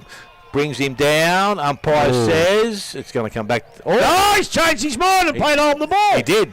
He looked like he had his hands in there saying, I'm going to ball it up. Then he flung the hands out. He's changed his mind. Young BJ not without a chance here from Grub. Yeah, don't ever say an umpire never changes his decision, because he just bloody well did. So BJ O'Toole from the forward pocket. Chance to get one back for Corio. They're first in the second half. He chips the ball to the top of the square. Batted up. Oh, just couldn't hang on to it. Ball comes out. They run the ball. O'Hanlon does nicely. Got the handball out towards Foss. He's got some space. Looks further afield. Nice looking kick. Mark will be taken by Tucker. So Tucker now, can he move the ball on quickly? The Corio have done well. They've manned up, but he's going to move it towards Brown. Brown's there. Doesn't take the mark. Got support there in Gemmell. Has to get the ball forward. He's over the ball. Gets the ball out. Oh, I thought he missed his head. I thought he actually done a magnificent tackle wasn't to too miss bad. his head. The umpire, Gemmell's got that wrong. Gemmell's got the free kick, and now we'll steady things down. So Corio with some numbers back behind the ball, got the extra player. He was so careful to miss his head, I reckon. That's exactly what he tried to do. So Gemmell now goes short. Brown leads up. Ball gets out the back. It's going to go towards Copeland from the boundary line. What's he do? Looks towards goal. Out the back. Mark not taken at ground level. Cornwall picks the ball up. And this is Rob Cornwall, gets the handball over the top, so that's okay. Into the hands now of Connor, and he delivers the ball towards centre half back. Mark is taken out there. Bennett goes short, missed his teammate over the top, picked up by Tucker, going the other way. Looks to deliver the ball quickly into the forward line, but standing there is Peters, and he will relieve some pressure for the Corio side. They got a bit of a spray at three-quarter time, so let's hope they react to it. And this time it's Sharp who has the ball. Lock goes out wide. Kick's okay. So they maintain possession of the ball. Just need the next kick to be okay. So Bennett this time, Toby, goes towards centre wing. Green's the target. Over the top, Mark is not taken. Front of the contest. Went towards Sharp. Picked up by Marnicky, and he was... hold the man. Yep, didn't have the ball when he took him off it, so good decision. Yep, free kick goes to Blaine Sharp. He goes along the boundary line. McKenzie just read that nicely, chips in and takes the mark, so the ball will come back. At least attacking side of centre, you would think, with McKenzie. No, decides to go backwards with the ball. Has Williams. Pyer inside. Tickner has the ball. He's got options further afield or across the ground. Not asked to play on by the umpire yet. He goes straight up the middle. Player leading up is O'Hanlon. He takes the mark. So he's just defensive side of his centre. Now decides to go long, flat into the forward line. Copeland out the back, read it nicely, took a strong mark. Has Tucker. Turns his back at the ball, which is something I don't like, but he's done it. And he's going to go back now and kick for goal. Look, I know football's changed a lot, the things they do and the things that we used to do, but you always turn around and have a look to see if something's on. You're right. You never, ever, ever turn your back, because it could have been a bloke running back on his own. Tucker was out here by himself, yes. And there was. So, always have a look. So Copeland is a good kick of the football, and will need to get every bit of it. Loads up, goes long, and he has got every bit of that. Straight through the middle. Changed me mind. If you can kick a ball like that, do whatever you bloody like. So Copeland has his third of the afternoon, and the ninth now for Winchelsea. They're 9-14, Corio on 5-3. We have gone 4.5 minutes, final quarter, Morris Finance scoreboard. No, I actually haven't changed my mind. What he did was wrong. You did never, ever turn your back. No. You've got to kick the goal or else. Yeah, if you can kick a football like that, you're gonna go back and kick the goal, but at least go back and have a look what's on, and even pretend you might be going to give it off. You know what I mean? Even if you know you're not. Even if you're not Kevin Bartlett. Yeah. So if you're going to kick a footy like that, fine, take the shot, but just make it look like you're actually looking for someone if they're on their own. Back in the middle now, Green and Henry. Green gets it down effectively, but not quite grabbed by the teammate. He gets a second go out of hand passes to Edwards running past. He misses it. Coming out very quickly for Winch is Foss. Hand passes to Jackson Smith. He's right at the bottom of the pack again. Grabbed by several players, and he isn't going anywhere, and we'll have a ball up. Just in the corner of the centre square, Winch slightly in attack. They're leading by 35 points, and we are 5.5 minutes into the final quarter, the Morris Finance quarter. Tap down, but not really to any effect. Just a mass of players around. The umpire's found a free kick, and he's going to be giving it to Corio. Yep, Corio have got the free kick, and it is... I missed it. What was it for? I can't I'm not quite sure. I don't know what he paid. He just pointed in that general direction.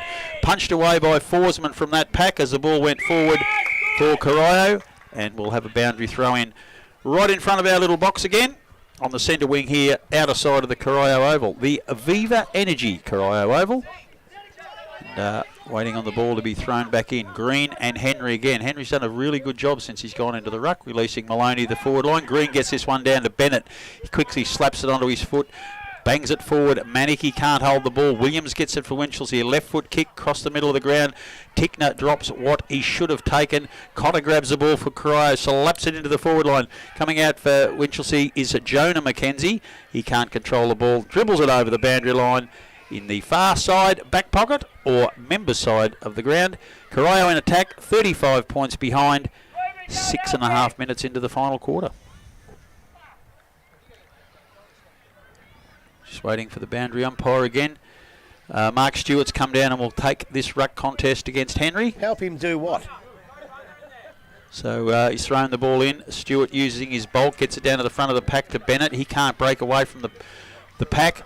Coming through for Corio, gets a little handball out, but Winchelsea intercept and a neat little kick down the ground. Just bounces in front of Caleb Brown, but he's good enough to pick up on the half volley, slap it forward, looking for Foss and finding him on the far side of the ground, centre wing. Foss has been very, very lively as the game's gone on. Yeah. Foss kicks a beautiful low pass into the middle of the ground. Just doesn't quite make James.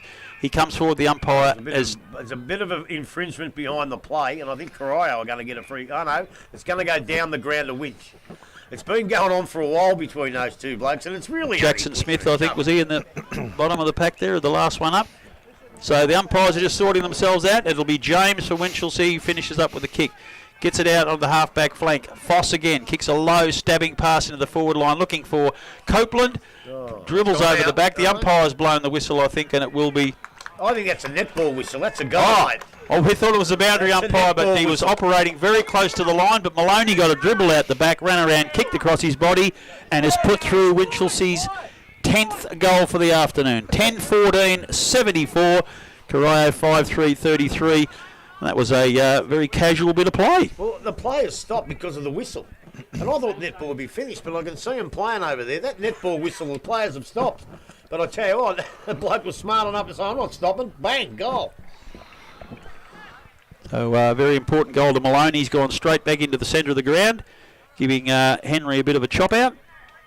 And those three big fellas have worked pretty well this afternoon for Winch. They've rotated through the forward line and a bit of ruck work. Foss, Caleb Brown's in the middle now too, though. So Shaw is working his players around, coming through as Kersop Cole, and he's off for another run. No bounce this time, quickly onto the foot, into the pocket, looking for Henry, goes past him, and Copeland picks up the crumb, runs around, this time again, thinking it was out of bounds, but he's popped it back into the middle of the ground, coming through as Tucker, can't hold the mark. Winchelsea battling on the ground, that's Jackson Smith. And the umpire has deemed that he is going to get a free kick for holding the man. And the little Rover, who's had a very good game again this afternoon, the reigning Blues best and fairest winner. And he will take this free kick 15 metres out directly in front of goal. And this should be Winchelsea's 11th, but on their kicking in the third quarter, you wouldn't know. Who's got it? Jackson Smith. Goal. Put it down in the book. He'll kick a goal. Dale Smith promptly puts it down in the book. So Smith comes in now, drops onto the right foot. The umpire goes across to the right. He's got it easy, right through the middle. But he's still deemed it to be a goal. It was a that goal umpire ran there for nothing. Jackson Smith second for the afternoon. Winchelsea's 11th. 11-14-80. Corio 5-3-33. Fait accompli now. Good win to the Blues. Well, now, what Darren Bennett's got to do now, and I think he's going to do it, this big gangly kid in the middle who's learning the game, leave him in there for the rest of the game. They're not going to win the game. You don't need Big Stewart to come down there. Let him run the game out and learn a bit about the cape, because he looks a likely type. He's done reasonably well. He's probably been beaten, but he's done pretty well. So back in the middle we go. Ruckman got it once again. Those players' hands on it. Clearance. Bennett gets out of the contest, runs, carries, takes a bounce, and decides to go long into the pocket. Mostly red there, a mark not completed, so it's going to be picked up. Winchelsea's defence working okay. Again, this time the ball brings out. It's through McKenzie, comes out wide, and the mark will be taken by Cole. So Cole says he wants to go, and he can't get himself out of the contest. Then he was legged. Umpire said that's going to be holding the ball. Who was that came out there? Which McKenzie? Jonah. You idiot. The other one's I know that is. Ball goes back into their defence, and the mark has been taken. This time it's cleared out, and they go back towards the middle of the ground. Taken out there, Maloney got the player outside him. Running player goes by short kick, and that was okay because it was a great mark out there to Foss. So Foss just outside. They're forward 50. Next kick coming into the forward line. Able to play on now. Runs his full distance. Kicks long. Goes looking to the forward line. Behind. Mark is not taken now. I think the players... Well, it had to have been touched. If it might have come up, just hit the arms of the Corio break, maybe. But it was the only thing possible. It had to have been touched by someone, but the umpire didn't call touch. But that looked like a pretty clear mark. Should go to the video. For Jackson Smith. So the ball thrown up quickly by the umpire, and again, the numbers of play around the contest. High tackle, says the umpire, Corio, winning a free kick. A free kick now. Goes to Trent Smith, I think it is. Puts the handball out. No, it wasn't. It was Blake Ash. He gets the handball out to Kenyon. Kenyon goes round the boundary line. That's a good kick. Mark taken. Cornwall, it looks like. Young Luke. So he again looking at some options here. He could come back in the middle, but he decides to go down the line. Only player going for the ball was Brown, and he comes up and takes a nice mark. So Brown now with the ball, got running options from behind.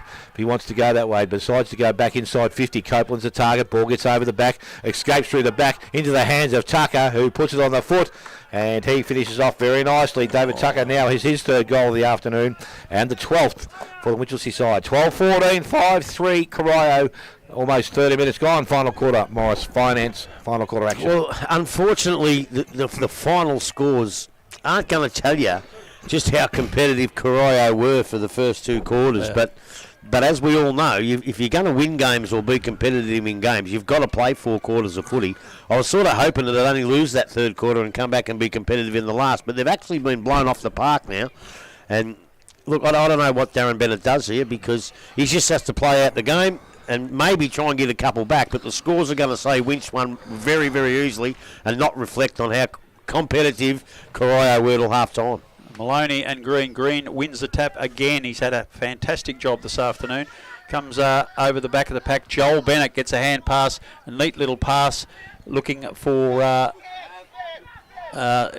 his teammate there, but that's a shocking kick by Bordavalis over the boundary line, and it was Lachlan Sharp that I was trying to think of. For you. Joel Bennett. Thompson 11-16-82. Belmont 10-6-66. They've kicked 8 in that quarter. They can do that. Only 16 points of difference now. We've seen them do it in the past when they get a roll on. Bennett kicked into the forward line for Corio. It's gone out of bounds. No, that's quite all right. About 30 metres around from their goal. Throw in, it's vital that they grab hold and get a score here. Winch defence has been really solid all through this second half. And they're under pressure again at the moment. Stewart again and Maloney this time muscling away. Neither player gets an effective tap out. Joel Bennett grabs the ball, but he's tackled. The umpire has said that he was tackled high, and he will have a shot for goal. 45-degree angle or slightly less, about 40 metres out. Will have no trouble at all with the distance. He is probably the best kick on the ground. There's a bit of descent, he's going to get it now. And now he'll kick from 0 metres out as the man on the mark's been taken back to the line. And was that a descent run, do you think? Well, Yeah, I think so. Yeah, no one ran into the 5 metres or anything like that? It was definitely a descent? No, it was a descent. Well, there's the first one I've seen. He had a bit of a look back over his shoulder and a wave of the finger, so someone had something to say. Maybe this bloke. Yeah, he might have given himself, Michael Bordavalis runs off the ground, he might have given himself a penalty. That might be a team rule. If you gob off, keep running. So, Yeah, it was him, all right. the It Blues, was him, all right. first score for Corio in the second half. They've It is conceded 7 goals, 9, and that's their first score since half-time. So, back in the middle now. He was Bordavalis, all right. He brought himself off. The coach said, what are you doing off? He said, I brought myself off because of that. Yeah, so O'Hanlon's got the ball, grabbed high, and the umpire will pay that free kick. And O'Hanlon, who's been very good in the middle for Winch, breaks away very quickly. Gets a right foot kick long down the line, looking for and finding Tom Henry. And the captain of the Winchelsea team for 2022, obviously a very popular player at the club, will take a set shot for goal directly in front, about 15 metres out. And it's just snuck in. And that was a very quick reply for the Blues. They go to 13-14, 92. Corio 6-3-39, and again that I guess because I know this young fella personally, Grubby, I've got to say I was talking to Butch about Braden O'Hanlon, who has got a habit of just grabbing it and kicking it, but the quality of his disposal today, I think he's listening to his coach. Yeah, look, he's been good. His possession rate's dropped away since the second quarter, but when he got it, his possessions were pretty good. But the bloke that just had a kick at that goal, doesn't matter if you're 10 goals up or 2 goals up, you got, 25 seconds. Take your time. He only just snuck it in, so I can't bag him. He got the goal, but he just sort of, the way they're doing kicking, go back, take your 20 seconds, deliver it, bang, goal. Every single time, because next week you might really need to kick it. Yeah. So back in the middle we go. This time Ruckman, I think it was Green had hand on the ball, but it's going to be O'Hanlon emerges with it. Got the handball away, some good use of the handball. Ends up with the hands of Brown, goes in wide, and his teammate couldn't take the mark out there, and that was Henry it was, but it's going to be chased towards the boundary line by Peters. He got the handball back inside, got to the opposition again, and they go back into their forward line. Tucker leads in the race for the ball, gets away from one, got the handball away, and it's going to be finished off there. Out in the full. No, out in the full. That was a good little set-up of play, the way they won that ball back. Certainly was. So Nathan Kenyon now is the recipient of that free kick. Marnicky stands the mark. So Kenyon now takes advantage, decides to come out long. Curic is the target. Ball gets out the back and will run over the boundary line and will be thrown back in just in front of our commentary box here.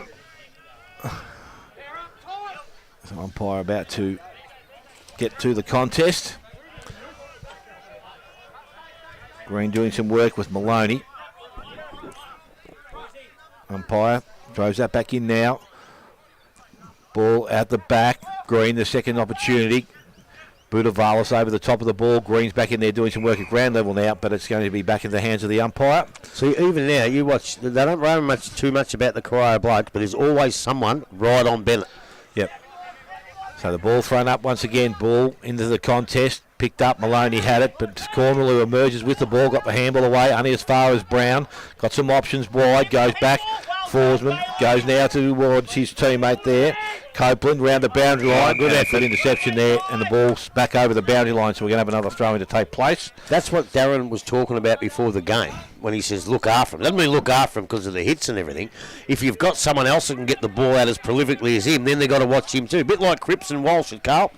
Now Walsh can get it out. Cripps, don't have too much on him, So the ball thrown back in by the umpire. Maloney decides to tap it to the back. BJ taps the ball down, BJ. goes towards Sharp. Sharp goes further afield. The mark is taken out there by Dunkley. So Dunkley looks to go short. Copeland's going to be the target. Got to him, but it just couldn't finish the mark up. Picked up. Was it a free kick? What was that? Oh, I don't got no idea. The umpire's called a free kick, but It I don't know fell what over. for. I didn't see anyone within 10 metres of him. Nah.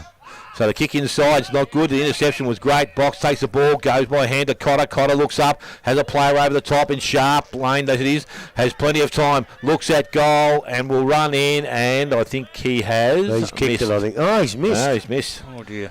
Minor score. 6-4 now, Corio. 13-14 to the Winchelsea side. And 20 minutes tick by Morris Finance final quarter action.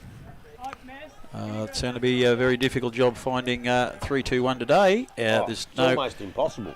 absolute standout on the ground, but there's been a lot of very, very good contributors. So we're going to have some fun with that later. No, we're not. So coming out from the back line, Forsman Not takes at all. the kick, gets it across to Mackenzie. Mackenzie kicks further down the line, and Kersop Cole, who's provided us with a few running highlights this afternoon, takes the ball, kicks it down. Oh, Caleb Brown hits got that his own pack hard, player. got his own buddy. Jackson Smith gets the ball, kicks it into the middle of the ground, looking for and finding Reuben James. And the little live wire winger grabs it, kicks it across the ground, looking for Michael Bordavalis, finds him. He's looking for an option, quickly runs You gotta around call with the play right on hand up. foot, kicks it into the forward line, looking for, but that mark, free kick is going to be paid to Corio's Peters. It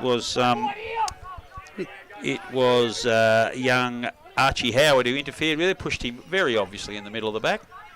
He looks a bit disgruntled on the mark, but he definitely did it. So the ball's kicked out in the line by Peters, coming across, trying to take the mark there for Corio. Can't do it.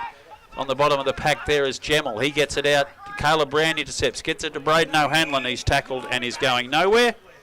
I know I'm harping on this, but the umpires, they have to call that play on straight away, because there's another one. They just run around, the poor bugger just sits there watching him go. He's not let him move.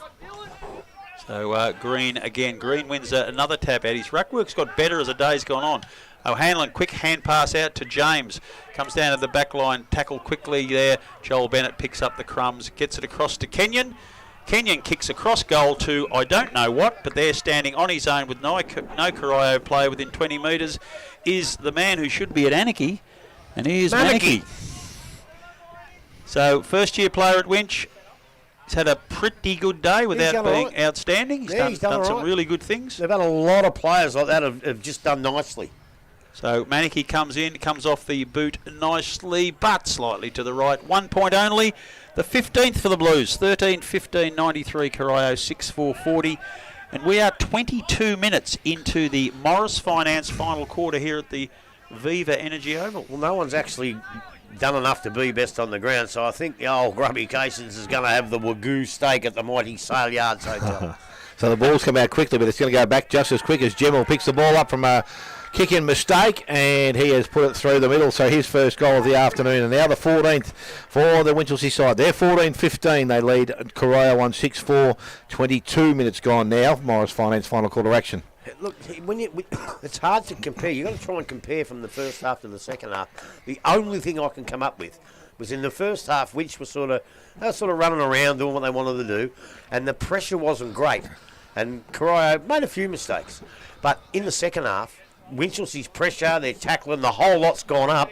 And under that pressure, Corio have just quadrupled their mistakes, just like that right there and then. So the ball thrown up by the umpire once again. Ruckman go at it. Maloney maybe gets it down. Runs through the middle. Gemmell was the handball option. He got the ball now. And again, he goes quickly back into the forward line. Tucker read that nicely. Gets front position. Picks the ball up. Good pressure from behind. He's done nicely there. The player in Doyle. He's worked pretty hard. Handball over the top. Cafe, he gets the ball. Goes by hand inside. Goes back towards his teammate there in Kenyon. Goes back towards centre wing. Mark not taken out there by Curick. Curick's got the ball. Needs to get rid of it. Here's tackled. Umpire says, coming back to me. So, Grub, we're doing a review on Monday morning. Do you go through the first half and not worry about the second half, or do you go to the second half and say we've done well? Nah, you've got to go to the second half and point out the mistakes that they've made under pressure. Yep. We spoke about that to Darren before the game. They've been doing under pressure tactics. You've got to do more of them. Because So when the pressure and the tackling went up, that's when the mistakes were. Yeah. You know, and a lot of sides start off like that. So Corio can be competitive early, but they are not going to be competitive if they make that many mistakes under extreme pressure. And that's what they've got to try and work out of their game. It's not a criticism, it's just a saying, you know. So ball back in now. This time the ruckman Green taps the ball back to the front. Curick goes after it, and he did pretty nice and nearly got through the other side. Jackson Smith's in there now working hard. He's tackled. Umpire says the ball is not coming out of that, so bring it back to me. Another ball up, similar position to the throw in now, so it's worked up. Ruckman go at it again. Again, Green, maybe hands on it. Comes out of the contest. Well, it doesn't come out because there's players converging on top again. Umpire says, I'm going to have another go. I think they better drop the tipping too from that hashtag show. They all went for Corio, those blokes. Mitchell, Stolk, Brady. Absolutely no idea. Ball is now from the contest. Cornwall comes out of it. Not a correct kick. The umpire says there's going to be a free kick, and it's going to go to the Winchelsea side. Henry will be the recipient. So Henry on centre wing, defensive side, had a short option inside, went back to the middle of the ground. That's a great kick, has to get there. Good work there by Kenyon. Got back, made a contest. Anarchy picked the ball. Manaki, you're thinking there, you got Manaki and Manaki. But it's actually number 30 and Rouget. That rule's changed. Last year, that was a sling tackle. Yeah.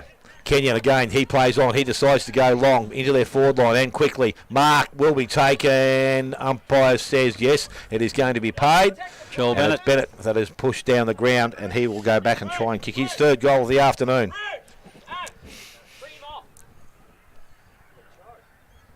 Yeah, that would have been a sling tackle last year, and I think it hurt him too. As I said, Joel Bennett with 2 for the afternoon, and a chance here to kick his third.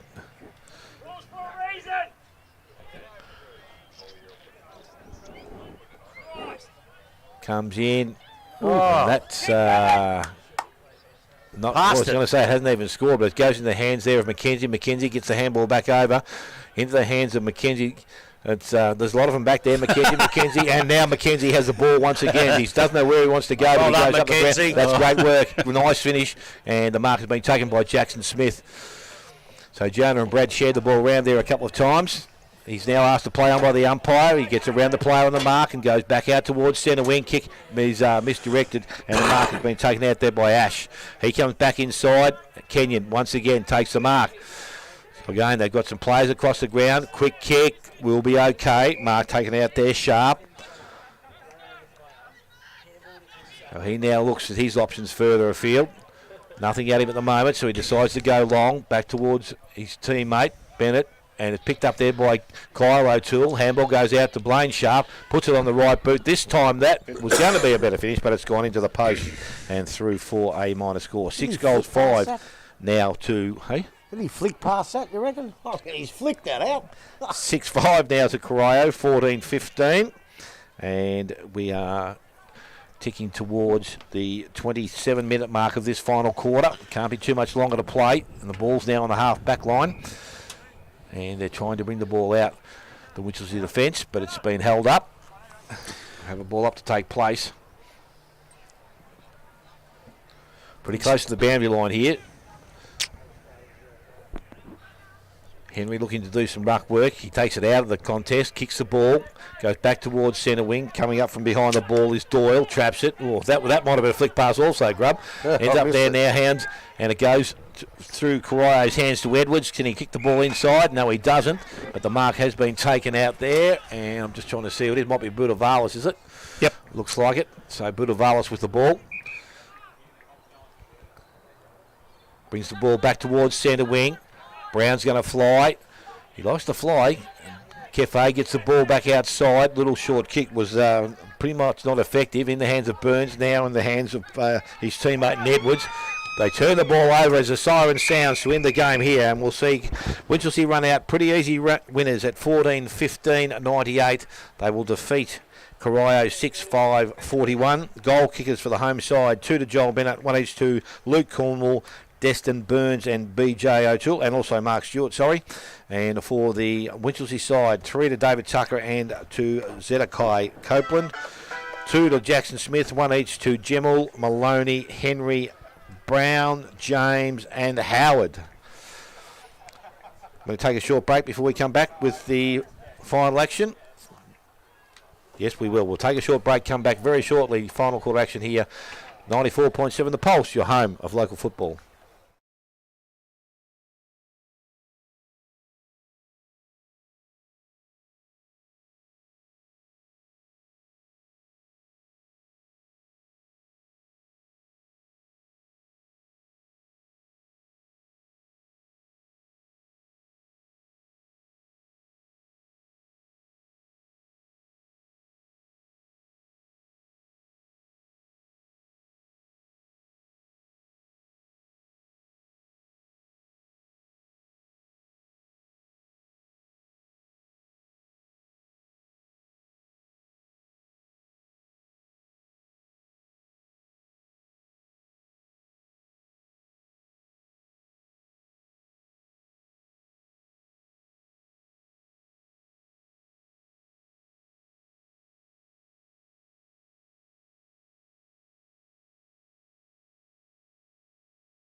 Football action, the match of the day, only on 94.7 The Pulse.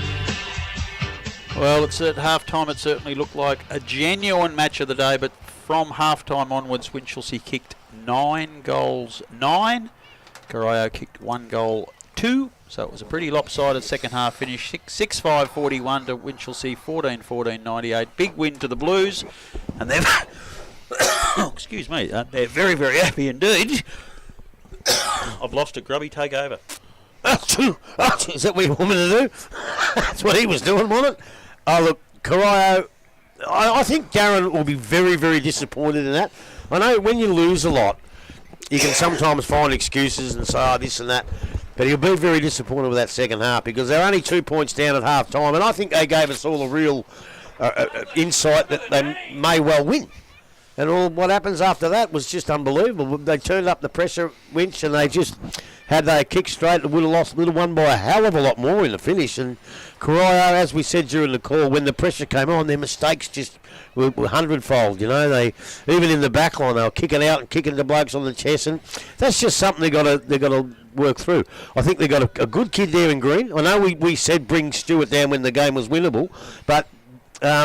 The coaches decided, well, they're not going to win. They left the kid in there. They give him a good run.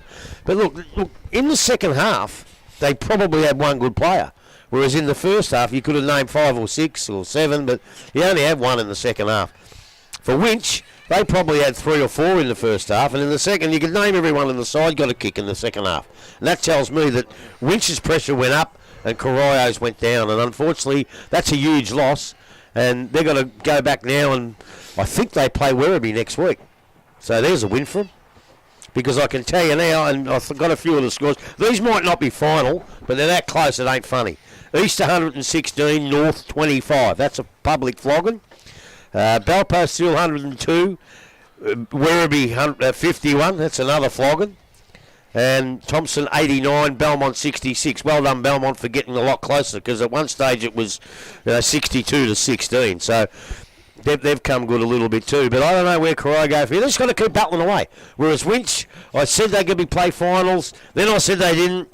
I'm still going to reserve me judgment, because I thought there's a lot of kids out there who didn't play the game of their lives today but can play footy. Like that kid, I won't get you to say it, but what's his name? The kid that ran down here like... Kersop Cole. Yeah, Kersop Cole. I thought he was a Safa Powell when he ran down here with blokes chasing him, and he burnt him off by about 10 or 15 metres. Blokes like that who didn't get a lot of the ball, but did a fair bit with it when they did and showed us. And I think they'll be better than a lot of people think, Which I think they'll beat other sides. And their second half today, I thought, was really, really good. Yeah, they were impressive in the game. I just don't know that they've got the strength to go against the better 5 or 6 sides. And there'll be a work in progress with a lot of them. But without having a really dominant big man, they've got a group that all do that work through the ruck and the forward line. They all presented well for targets. With the goal kicking, there's a bit of a problem, of course, and that'll be something Butch Shaw will be working in. But I thought the quality of their field kicking was the thing that kept them in the game early and then became part of their dominance. They really did spot up targets really well after. Is the goal kicking a problem, or is it just one of those days? It certainly was today, yeah. It's just one of those days. Sometimes you see a side kick 15, 18, 20 points, and the next week they're out and kick 15 goals, 10. So, you know, I reckon I'd put that down to they didn't kick well today, but I think they'll be okay in that Tale of department. two stories. One like 3-9 in the third quarter and 6-1 in the last. Well, there you go. So they've already redeemed themselves a little bit with their kicking, yeah. but the pressure went right off. Although it did. The pressure was off a little bit in that third quarter. They were easy shots, so they do have to be attended to. Yep. But I think they can look at it and say, "Oh, we're not going to kick like that again." Well, I'll start off because I know you like to have a chuckle after I do my votes before you get to this will be a chuckle, I tell you. But I looked at the Corio side. Joel Bennett was, clearly their best player, and I think he deserved a vote, and I'm going to give him one. But I also want to mention, and Darren Bennett mentioned both these players in the pre-match. Jackson Doyle, who come to their club and plays as a defender, and I thought against a wall he was really, really good. Won a lot of one-on-one contests. Got the ball out of defence well. He's worthy note, and definitely the young Jack Green, the ruckman, as raw as all get out. But as a coach, Dale, I'd bet you'd like to have him to to work with that tenacity, and you know that he's up for the challenge because he was there all day. Well, you need to give him a Amazing. couple of hamburgers and get him built up a little bit. Yeah, it's light. He'll be able to hold his own. As I said, if he can continue to grow a little bit and put a bit of beef on, he'll be quite handy for Corio, not only this year but into the future. So let's hope he stays around. And Winch had plenty that Copeland was very good. Kershaw Cole, as Grubby mentioned. I really like Brad McKenzie's game. He got better and better as the game went on. I won't give Braden O'Hanlon a vote because he's a mate of mine, but I was really impressed with his game. And then Foss Henry and Caleb Brown, they're three big blokes. But out of all of that, I gave 2 votes to Jackson Smith, and I gave Tom Henry the best player on the ground because I thought his work in all 4 quarters, in the ruck, in the forward line, around the ground, was really good. And I thought they You were want to there. chuckle now? Because I'm chuckling inside. I haven't done mine yet, so I'm not saying anything until I've done 5 mine. kicks. Go on, Smithy. Righto, I agree. I gave. This will be a bigger chuckle. No, I gave Joel Bennett a vote. I'll give him credit. Like as I said, it's just a pity they can't find. If they had one more, maybe 2 more of him, but I said, you know, guys like Dale Peters and that have got to stand up. They played pretty good footy today. I agree. I reckon this young kid Doyle, I reckon doesn't matter what brand of footy or what level of footy he goes to, he'll be able to match. Yeah. He can play the game. He reads the ball well and he's pretty good. So I think they've got a bit of talent there. So, but I gave 2 votes to Copeland. I like him. I reckon I gave him votes. I reckon one day at Winchelsea last Yeah, he year, had a really the year good game before, late it must last have year, been. yeah. And my 3 votes went to Caleb Brown because I thought as the game went on, his attack on the ball was sensational. Yeah, but you got to get it. Yeah, no, Can't but just attack it. he did it. But he played well. He was and very He influential. moved onto the ground. So from my point of view, Caleb Brown was the better player on the ground. Well, I had him in my best, Caleb Brown, except for the fact that he did attack the ball, but I reckon probably more times than not he didn't actually get it. Yep. And you need the forwards to get it. But I thought his aggression was fantastic. But I thought you're probably selling. I know he didn't have a great second half, but I had 3 votes to O'Hanlon at half time. I thought he was the best player on the ground, but he probably only touched the ball 3 or 4 times in the second half, and with 11 possessions in the finish, he had 9 or 8 of them at half time. So, but I still gave him a vote because at half time when the game was to be won, he was the best on the ground. So I gave him 1 vote. I gave 2 votes to Jackson Smith, who, believe it or not, only touched the ball 14 times, which I thought he had more possessions than that, but he was the one I targeted. I'm pretty sure no one else touched it any more times. And so I gave Jackson Smith 2 votes, but with 23 possessions, 2 goals. I know he didn't play his normal game, but he was still miles better than anybody else. Bennett's got 3 votes for mine. There you go. So, Well, do the he maths had the ball in his hands 11 more times than anybody else on the ground and kicked a couple of goals. So. He's kicking. His field kicking was unusually. It wasn't off a as bit good today. No, it wasn't. Because you can normally rely on him to get it to a member of his own team. So on the power of mathematics, Joel Bennett is going to have a wagyu. Is he? Did he get there? Did he? Well, 2 1s and a 3. Okay. And I don't think anyone else had the other 3, any of the other players, did we? No. All right. Well, Jackson Smith got 4. He was second. yeah. Well, I thought, yeah. Well, Well, actually, he got 6 because we all gave him 2, didn't we? Did you give Jackson Smith 2? No, Copeland. Oh, Copeland, that's right. No, so he's got 4. All right. Well, it is Joel Bennett gets the calamari and flathead tails and oysters. And what does Dick Philpott eat? He eats everything at the Yards Hotel. He swears by Anything. And so do I. So, girls and that at the Yards Hotel, you're going to have a guest in Joel Bennett and... Oh, whatever, I don't know. Now, we have seen a pretty darn good game today for, I still stick to them, I think, a couple of sides that aren't going to play finals, but the first half was really good, faded a bit. But on Monday, we are expecting to see the cream of the crop.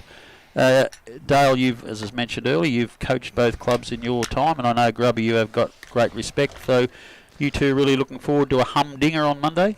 Oh, my word, I am. They took the game off Bannockburn and Inverleigh a couple of times the Anzac Day, and we still enjoyed it because it is a great day.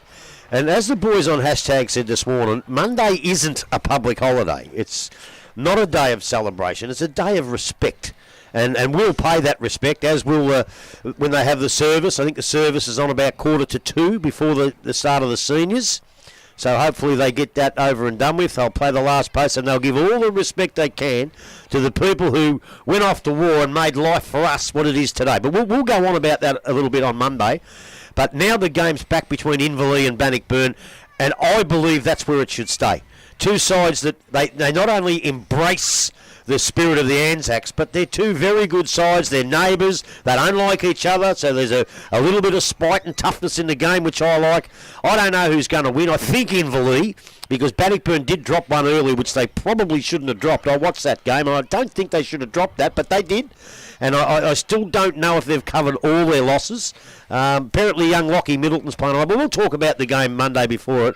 But I am really always look forward to Anzac Day, and now it's back between Inverleigh and Bannockburn. I am just so rapt that it is, and we'll have a very, very, very good day out there on Monday. Yeah, I think Circuit's back in this time for Inverleigh. It's his first game for the year from Amateurs. And I think the other bloke that came from Amateurs with him, I think he's playing as well. Jared Young. Jared Young, is it? Yep. There you go. So I'm not too sure who or So what they're team both it is. very good midfielders, and Yep. again, how they use them will be interesting, because they can't really put them in the forward line. They've got enough down there already, almost, with height and the more mobile Donahue and I think Casey Meehan's Manganelli. out too. Casey Meehan's out with a broken finger. Okay. Yeah, he's out for a while, yeah. Yeah, I heard that this morning. Yeah. Did either of you two blokes suspect that Adelaide Crows would beat the Western Bulldogs today? No. Well, they did. That's a good start to my footy tips for the week. I got 0 from 2 as well. Me too.